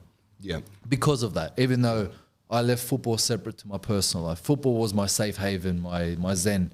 Get away from the world. You're training. You're doing what you love. It wasn't that anymore. Right. And then during it became more of not like a job, but like a battle, really. Oh man, always said to me, if you have to do it, don't do it. Doesn't matter where you're playing. I want to interview your old man, bro. Oh, bro, you'll be here for 5 hours. Bring him in. What was his name? Costa, bro. He sounds like a guy that's a very, very good coach and mentor, bro. Well, he came here with no money with a wife and kid. So you what does he do? We got a family concreting company. So if you're going to say, no pun intended, he's a solid bloke. Yeah. With concrete. Shredded. Shredded. And, we call it, you can rely on concrete, for years. Not my concrete up here that's currently leaking down. I was just looking at it. It's about to drop on my head. Yeah, sorry, babe. We should get Costa to come and refix this roof, bro. He's retiring, man. So okay, so then where do you end up next, bro? A week or two before my wife's due, I get a call from Melbourne City. Mm-hmm.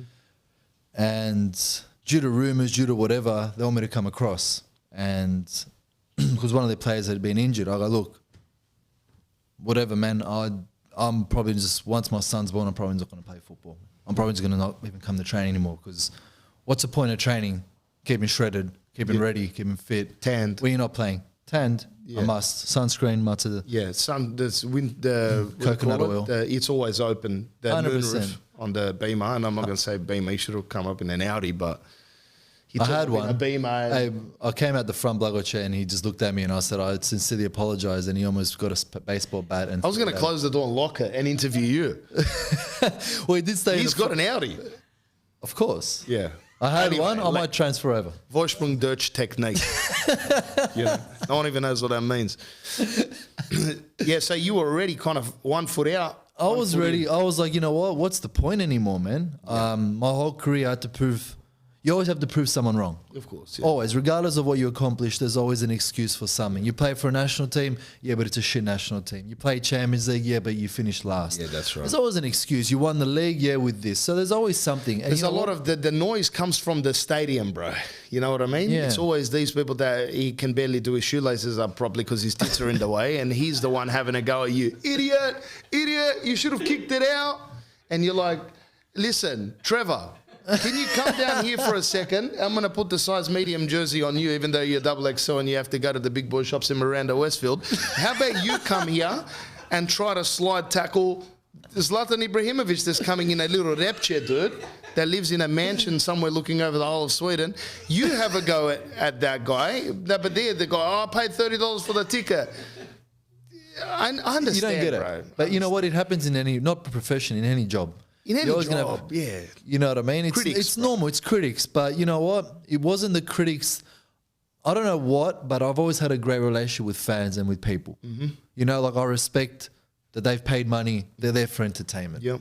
I'm there to do a job. I'm loving what I'm doing. I'm passionate about what I'm doing. You have to get your money's worth. Mm-hmm. I'm not Michael Jordan No. because that's the elite. But I always looked at it as that's exactly what it is. Yeah, Whether it's that's one good. fan or 50,000 or 100. That's right. You're an entertainer, you know, with yourself. Yeah. Everyone comes to your show. I'm not an entertainer. I don't know what people are talking about. I'm out here telling, strategies on how to rap, stitch and plug, and apparently people want to listen to that. So But that's the I'm same still thing. confused. People want to see me kicking a ball around. That's right. It's the same shit. So always at the keep same it time, humble, you want to, you don't forget who you are, where you've come from. I'm just a kid from Blacktown, born and raised. So you don't forget that, and you just want to entertain people. But when you're not given that opportunity, not because of yourself, because of somebody else, Yep. you kind of say, you know what? What's the point? And especially if you've done major things already. If you were 19 and 18, you would have risen harder above that because you hadn't ticked off everything, I'm presuming. Yeah, And now man. you've done it all. You're like, what am I going to do? Go back and do it again? Bro, like, I've got a kid on the way. I've got a missus. I'm happy. Well, that's I'm it. achieved. So when Melbourne City came, they were first at the time, first or second. And coach called. I played against him. We had good battles. So it was funny that he's calling me, having a conversation about coming to his team. And I go, look, I'd love to, but the Jenna's about to pop. I go, we can't just pack up and leave now. She goes, Melbourne, we're going now. But she's about to pop. She was overdue. So we can't pack up our shit and go. So this is happening in the process. And even in the delivery room, my Jenna's like, is the offer coming yet? It was a bit like... She wants to go. She wants to go. Yeah, she loves I go, Melbourne. you got to pop out a baby and you're talking about an offer. Like, fuck football, fuck everything, you know? And she gave birth. Everything went well.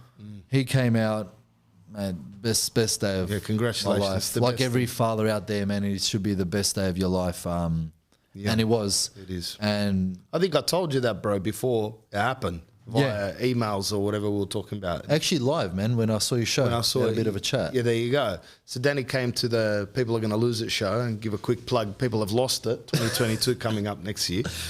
Definitely coming. Yeah, Daniel came to that show. But yeah, I think your missus, you pointed at your missus and she was there somewhere In and the you back. go, yeah, I'm going to be a father soon. I was like, it's going to be the best thing for you. I think for everyone, really, it's the best goal you've ever scored, really, But it's a weird feeling. How did you feel like when you had a son? How did you feel? It's not the same feeling that you predicted in your head, is it? Or was it exactly how you thought it was going to feel? I think because you watch a lot of movies and then it's like, this is what you should feel. And we didn't know what we were going to have. So, right. You had the so guess we game we did that. Oh, that's and good. when the baby came out, like I was just looking at my wife and I go, high respects to women. I go, we couldn't do this. No way. And I was trying to breathe with her and I almost passed out. Absolutely. In the hospital room, So it's massive crazy. respect to how deliveries, it's still shocking to me. So I'm being in the room. I'm not looking. I've got the sheet there. I'm not looking at what's happening down there. I'm just looking at her. And when this baby came out and they threw the baby straight onto my wife, she's happy. I'm trying to see whether there's a svirche or there's a... Not- It's a dubche. Yeah, you know yeah. what I mean? Yeah, exactly.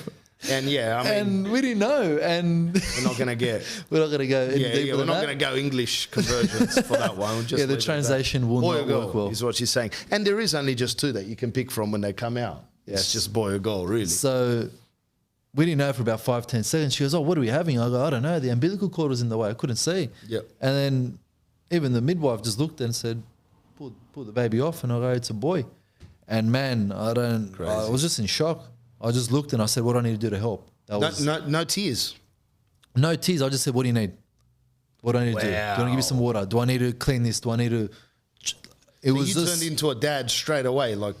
But I've always had that within me. I think it was always tears. pleasing That's everybody. what I don't understand, because me, Tears I started came later. crying like I was watching the Titanic again when I was 15 years old. You're gonna make me tear up now, man. I've weird. never cried that much. For my daughter, I cried so much that the anaesthetist came up to me and brought me a stool and go, "Sit down, here's a Gatorade. You're going to dehydrate from tears," which is, that are one of the first people that has ever dehydrated from tears. And then when my son came out, I go to my missus, "Relax, bro, I'm not going to cry like a little bitch this time." When he came out, I went worse. I got lightheaded. I got to the missus, "I'm feeling heart palpitations." I don't know why, like, something happens to me when I seen his little head and his little... It wasn't little, actually. It was the size of a big lighter, bro. They used to light durries up with. Solid schlong on the kid. That's why I was upset. When I saw the schlong, I was like, this guy, bro, comes out with a thumper. There's no chance I'd ever be able to vaspitate him, you know, give him any type of... Because you can't... As a man, if anyone ever... tries to vaspitate, which is gives you what's it called? Not respect. What's it called? Laws? No, what's it called? Vaspitate, man. Vaspitate. Vospitate. Yeah, but with the... Yeah, like condition you or whatever. I forget what... The word's totally gone. I'm going to get it when I play this back. It's better in Massa. Right? Tries to teach you stuff. If you're shortchanged, then he's coming out with a thumper. He's not listening to you. So I knew already then... This bloke's not going to pay attention to me. So that's why I was crying half the time. I was happy he was healthy. And then the other time I was like, I'm finished, bro. I'm going to have to get someone else to train this kid. Yeah, so... What's it called, bro? Vospite. It's not... I don't think there's an English word for it. It's a few English words to kind of relate to it. Vospite. Teach him respect? No. No. Educate? To educate? Educate, respect. Okay, but we've had 2 shots of rakia, bro, and we can't think of the word. That's probably why. Hello, visual energy. Hello. It's like I'm in my own head, man. Svet is waiting for your call at Visual Energy Science. Podcast sponsors from day one, bro. If you're ever going to remember a name, starting with a V, look at this beautiful neon sign that's right here. It's nice and warm. That's from Visual Energy Science, bro. Visual Energy Science are the #1 destination for laser cut printing, digital sign printing, shop front signage, car stickers, statutory signage, whatever you need regards to printing, signs, shop fronts, big posters, neons. Just hit up visualenergyscience.com. visualenergyscience.com. Svetlana is waiting for your call, bro. It's got the best Makona and the best Scotch finger chocolate edition, dunking in and out, having a chat to her tetka in Bitola about the politica that's going on over there. Now, you get in touch with them, make sure you mention Vlad, and they'll give you a discount price. So mention Vlad, Visual Energy Science. Hello! Yeah, so you got your son now. He's born in Sydney. So he's a Sydney boy. Sydney boy. And you're going back to Melbourne now. Well, I went to Training Wanderers and all that. This is happening. Mm-hmm. They're trying to get I have to terminate my contract here to sign there. Right. And my son was 2 weeks in, and I just was like, you know what, I'm kind of done. Like, I'm going to training. It's mid-season. Mid-season. I think there's like 2-3 months left of the season, and I'm like, you know what, I'm over it, man. I'm not enjoying I'm enjoying something else more than football, which is normal. But football's always been up there. Yep. My son and my wife are up here, but this has dropped massively. So when Melbourne City came, I was like, cool, let's go. My wife's like, hey, Odman. I got the offer on the Tuesday. Mm-hmm. I flew out on the Wednesday. My wife, who had just given birth 2 weeks prior, packed up the car and drove to Melbourne with the little one. Wow. So I can't say I'm tough. Yeah. After seeing the birth and that. She's tough. Hats off and to where her, did you guys move to live in Melbourne? Well, my apartment was rented out, so we were living with the in-laws. And Thomastown? Is it Thomastown? The fucking Burek shop every 50 meters over there. Preston's. No, they're not. They're in a different area. Okay. Bit more And did you start area. playing straight away? So yeah, Straight did in. the medical, everything, and then started. Here we go. Here's the jersey for this. The jerseys on that one. Yeah. We got. Which, funny enough, I was contemplating whether to go because I'd done. Those are signatures, bro. That's from all the players. That's man. to all the boys. Yeah, they gave me a jersey when I left. Nема нищо от позади, man. Host plus. All right, boys. So shout out to Shout all out the to Melbourne Aussie City. teams that were here. You know. Yeah, the thing was I didn't think I would ever go to Melbourne City because at Victory there was a lot of battles in the derbies. So I thought, I'm going to cop a lot of stick. A lot of Massos do there's Massos that follow Victory, but a lot more follow Melbourne City. So A lot more I in thought there the would have city been- than Victory. Are they both city teams? Because like Sydney FC is a city team, and Western Sydney Wanderers is a suburbs team. Called suburbs team. Is Victory and City both city teams? Well, Victory's based in Amy Park, training facility and the game. Melbourne City now have moved out in the east, far east, out in Casey Fields, which is Pichumater. But they're still playing at Amy Park. So they're still kind of City a city teams. team. They're And then both you have another Melbourne team, Western United, which is out. They're West. Oh, what are they called? Western United. Okay, right. They're I the hadn't new heard. team. Yeah, right. So when I went there, I thought it would have been a bit interesting. Uh-huh. The amount of love and respect that they showed me, which I hadn't received in the previous club, I was gobsmacked, and I'm still gobsmacked till today. How professional and respectful they were towards me, because I was going through a very dark time in football. Yeah. While my personal life is beautiful, Yeah. glittering. It's weird how that happens. Weird how that happened and how it was happening. And man, when my contract was finishing, was that player came back from injury replacement, man, they gave me this jersey and I was tearing up, which I think I've never showed emotion. And I couldn't speak. They go, you want to say a word? I was just head down, man. All the players there. They got the players there. They got the staff, which, man, it was just, I always have respect for Melbourne City, considering I hated them because I was at Victory when with you the were at derbies. Victory, yeah, naturally. Yeah. So, yeah, man, I'm the coach shouts out to Kiznova, man. He just brought me in and showed me what I should have been feeling for a long, long time. That's good, bro. And we won the league. Oh, you won the first league, so there you go. And won the league again.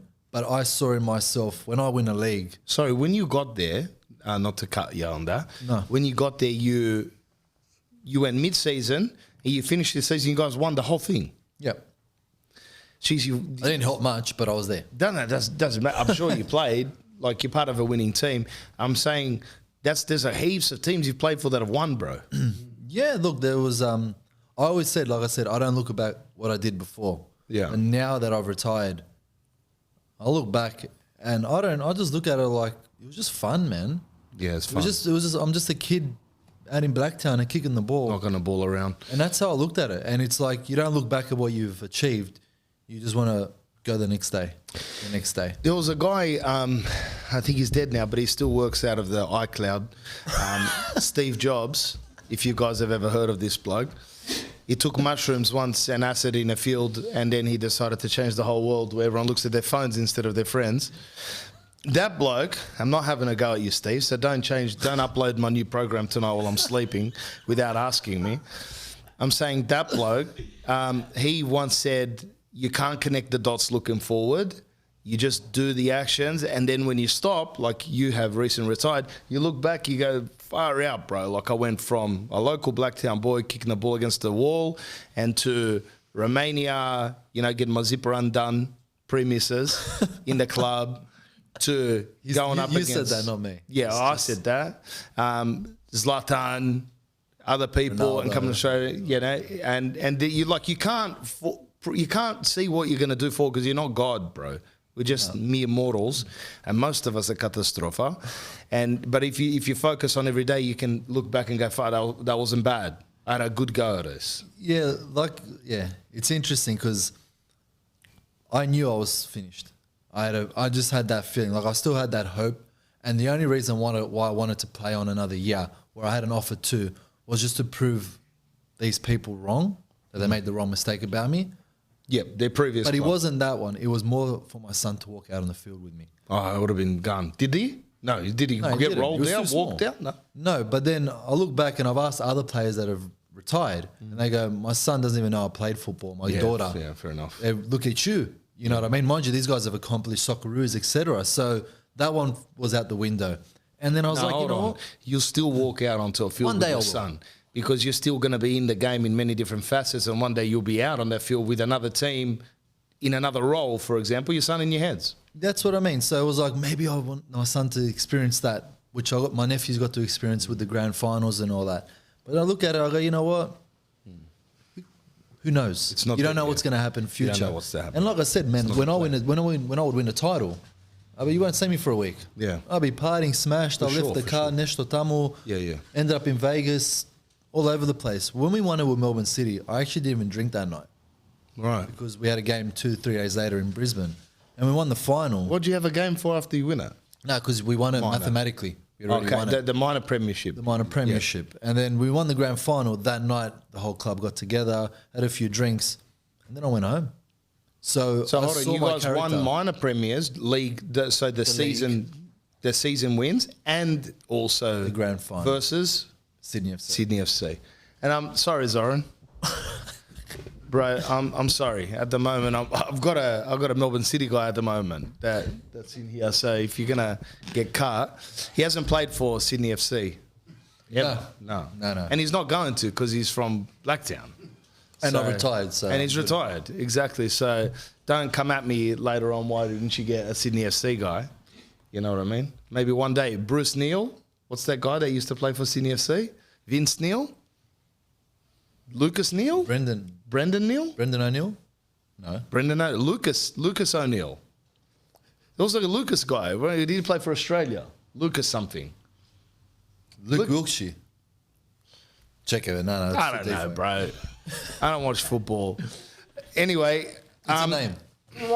it's Lucas, John Lucas or something. It's a Lucas and something else or something and then Lucas. I don't know. It's too much time on my head. Cut it. What I'm going to say to you is now you've retired. Before we get on to wrap the retired life, who was some of the big football heads that you met in the game, bro? I got to meet Mourinho, Mourinho. best coach in the world. When we played Croatia, he flew out to the game because they just signed Luka Modric for 40 mil from Tottenham. Right. And he was in our hotel because he and Goran Pandev, who was the captain. Cut it, Budge. So I got to meet Mourinho, got to play against and with Luka Modric. Luka Modric. Goran Pandev, which for me will be my number one. Definitely. because he is not only on the pitch, off the pitch, he's such a genuine, humble person, man. Like, He's I remember legend status. He's legend status. When I first met him, I was with his brother in Dinamo Zagreb, and we were talking about tats, right? And he was playing in Lazio. He's scoring 20 goals a season. He was freaking amazing. He's a king. And we're talking about tats, and this is how humble he is. He goes, if I get a tat, my dad will kill me. Yeah, I like this guy. And I looked at him and I said, my dad will kill me as well. Mind you, I'm a nobody, not even professional yet. Got this bloke who's got the world at his feet. Yeah. Going to Inter Milan, winning Champions Leagues. And he's still got that respect. Yeah. Considering you would be like, someone like him would be like, I don't give a shit what anyone else thinks. Yeah, I'm the king. Very humble. Yeah, and right. and then luckily enough, 5 years later, I got to play with him in the first national team. So for me, meeting him on a professional and on a personal level, he's God, man. That was him. Anyone else around? Played against Ronaldo, Hazard, You played spoke against to Ronaldo. Cristiano Ronaldo. Cristiano Ronaldo, yes. What was that game? Versus Portugal. Macedonia played Portugal. See, that's a big thing. You should have brought that up. Like that's there how were humble. plenty, man. That's how humble this bloke is. That he's playing against Ronaldo, who's basically looks like a wax figurine. We don't even know what that guy's made out of. I don't know how much glutamine he's been drinking, or those BCAAs that my cousin Nick does when he goes to do squats at the gym. That guy's chiseled, tanned, new teeth, brand new teeth. Like, you know how you usually get the baby teeth and then they fall out and you get these teeth. I think these fell out and he got the Hollywood teeth came down. The piano keyboards. teeth, yeah. He's like, you could play, the producer could play the biggest scales on his teeth. So you played against Ronaldo. There's a lot of Ronaldo fans out there. It's a bit tacky, Ronaldo fans, but he's obviously a gun. Oh man, he's a gun. He's amazing. He's who All right, he let me is. ask you a question. Are you, and we just be honest here, it's Messi or Ronaldo? Ronaldo. Wow, you're a Ronaldo guy. You know why? Are you a Pele or Maradona? Maradona. I'm Pele. Right. Pele worked hard to get where he was. Maradona He was did naturally. rack. He was naturally gifted. So for me, Maradona? Naturally? Maradona. Pele was naturally gifted, but Maradona just had this skill. Messi has something that is not Yes. human. It's something you Yes. cannot relate to. Yeah. Ronaldo worked hard. Okay. I'm not saying Pele. I'm not saying that Messi has didn't. not. Yeah. But they've got this natural talent to him that it's not like he's my idol because he's naturally gifted. Because I'm not naturally gifted. I was a workhorse. You work, yeah. Ronaldo, Pele were those people, and that's why I looked up to him and I respected them more because of that. Not Yeah. you cannot compare. It's chalk and cheese between the two. Yeah, It's right. playing styles and who they are in the world. They're a brand. They're Yeah, huge. that's right. But that's how I looked at them because I could relate to them.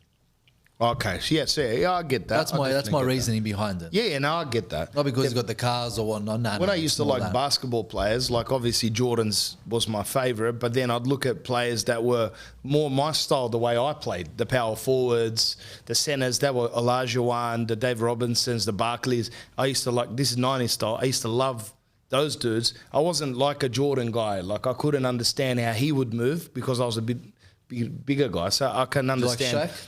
I love Shaq.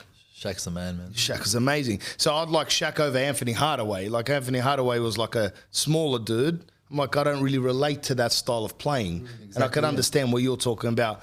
They're like forged in fire, those blokes from training. Yeah. Whereas Messi was like, he's amazing because he's naturally as well like that. If you're naturally gifted, you look at him and be like, I can relate to that. Yes. I couldn't relate to it, but again, everyone has their own point of view. That's- they've got their It's a own debate, opinion. no one will ever win. And who's your favourite player of all time? Pele. Pele, bro. And- He's old school, bro. and was your Zidane. dad even born when this guy was around? Yeah, I think he watched him, but I had a cassette. That's the only video of football. that I ever Pele, had. bro. I had a cassette of him, and it was like a training cassette. We're saying old school. Who's his 60s, yeah? Yeah. Wow. And I only had a cassette. That was the only football player that I knew. And once they started being more televised on TV, Zinedine Zidane. Yeah, I'm with you on Zidane. I love that kid. I can say I watched him play. Pele, I'd probably never seen a full game. What but- about Eric Cantona? No, he was a nut. He's a nut. He was a great player, but I think he's known more for kicking a guy in the head. Kicking a guy in the head, yeah. 100%. I like Cantona, but I definitely like, I love Zidane. I love Zidane. Even I the just- headbutt at the end. I love that. You know what I 100% mean? respect. Was he headbutt the Italians? Yeah. And we're not getting political here. So if you're Italian, you can cut that. Cut it out. Like, I'm not saying having a go at the whole country. You know, I'm just saying that little prick, whoever it was, saying something. What did he say? Your old lady, bro, or something. Sister's nešto. Your sister's a little freak, and he's headbutted him. That's what 90% of my mates would have done. So respect to Zidane. Respect. You know, don't be a little hero on this when you got 50,000 fans, cameras, VRs, line refs, this, that can, you know, get witnesses, and don't think that, because these French, usually they're as smug as it gets, bro. They're smugger than a Sydney nightclub. So when he got offended, he was like, "Sia mame to ki ti go jebam," you know? And he went for him. 100%. All right, so Football's done, man. Football's done. To wrap this up, it sounds like you've had an amazing journey, bro, from 18 through 33. That's 15 years, bro. Yeah. That's about 14 years more than many people could believe would ever come true for them. You know, my little cousin, he's a phenomenal football player, and he was scouted and he puts goals away like a champion, the whole thing. But a bit of pressure came on, and he chose a different path. Like, he wanted to go Europe, he wanted to go England. He's doing barbering now, but he does love the barbering. I'm not having a go. So he loves barbering, clippering. You know, he's doing from like scalp to a little bit less scalp, going up, you know, blending it all in and stuff like that. Shout out Romo Blends. So if you're going to go and see the guy, he's a legend. He was a legend at soccer, but, you know, he got another passion. So I know how difficult it is to pursue like anything to that level. That's a less than 1% chance, bro. Yeah. So yeah, It's a majority, right? So it's an amazing achievement, bro. You've done well. Good on you for following naturally. And it sounds like you didn't do it forcefully either. It sounded like you love something and you went with the flow. You're quite a flowy kind of a guy. Yeah. With the stuff, you're not trying to manipulate the outcome for your ends. No, yeah, no. My old man just said this. He goes, "If you don't want to do it, the shovel's waiting for you." Wow. And I was like, my hands are too delicate for that shit. Yeah, that's right. And that was pretty much my only drive, which is not much of a drive, but I do remember him saying that. And he just said, if you have to do it, just don't do it. The shovel's waiting for you. If you have to do it, don't do it. Because you're not enjoying what you're doing. See, that's a takeaway speech right there. I mean, if you have to do it, don't do it. A lot of people do a lot of stuff that they have to do. I don't know you're going to twist it in that way. Yeah, I have to listen to the missus when she goes on a tangent. You know, when she's up there about something, maybe I forgot to take the bins out and I'm running out to the garbage bin guy at 6 a.m. in the morning when he's coming up the street and I've got just basically a half a heart on and a pair of boxers and I'm sliding the bins down the street, you know what I mean? And she's having a go, get organised, you idiot, do it the night before. It's only happened once. And never happened again. But you do the hard things. If you have to do it, don't do it. I really like that, bro, because then you usually won't do it with your heart and you won't do a very good job. Well, what I'm doing is something that's passionate. Yeah, that's right. You're doing it as a kid. People want to be a firefighter. Kids want to be whatever. I didn't even think I was going to play soccer. You didn't make a career out of it. That's amazing. I just enjoyed it, man. I just thought, you know what? Fuck it. Wing it. Just roll I just with winged it, man. That was probably the best words I said. Fuck it, just wing it. Yes, and it's incredible, man.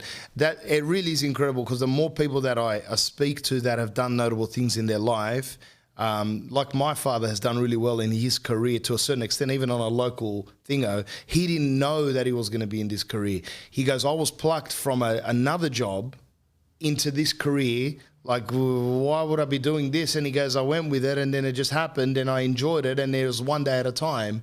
And he's really enjoyed what he was doing. He's never thought, I want to be good at it, but he somehow happened to be pretty decent at it because he wasn't up there. He was in the practical sense of things, just doing it. Yeah. Now, to wrap this interview, 1 minute, is that what? We can give it probably 2. It won't turn off. Just try it.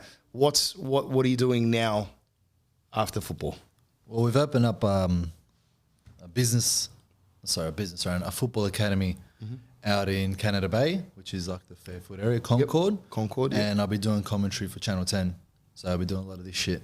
That's good. So you'll be able to catch Daniel on the football. Channel 10 and Paramount Plus. He's going there now, actually, but that's very nice for you to stop in. And what's the name of the academy? It's called CBFI. It's a sanctioned academy through governing bodies.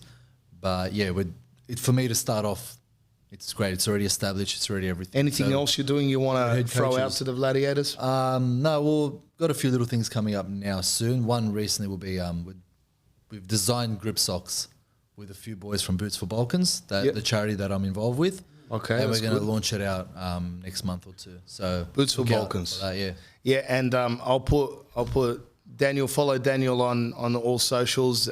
It's Daniel.Georgievski. I think so, yeah. I'll put it up on the screen. Daniel Georgievski, follow him. Obviously, a legend in the sport, international and local and national. Thanks for stopping by the This That podcast, episode 65, bro. Let's put the sunnies on and do a little rap, bro. 100%. This is what I've been waiting for the whole time. Yeah. To be honest, check it out. Okay, so we'll do a simultaneous. Bud, you're gonna do a little cut. Okay, so it's a 1, 2, 3, and then rap. Okay, and let's see. Do you go first forward and then? Yeah, I'll go right over left. You go right over left. Right over left. And end with it. All right, 1, 2, 3.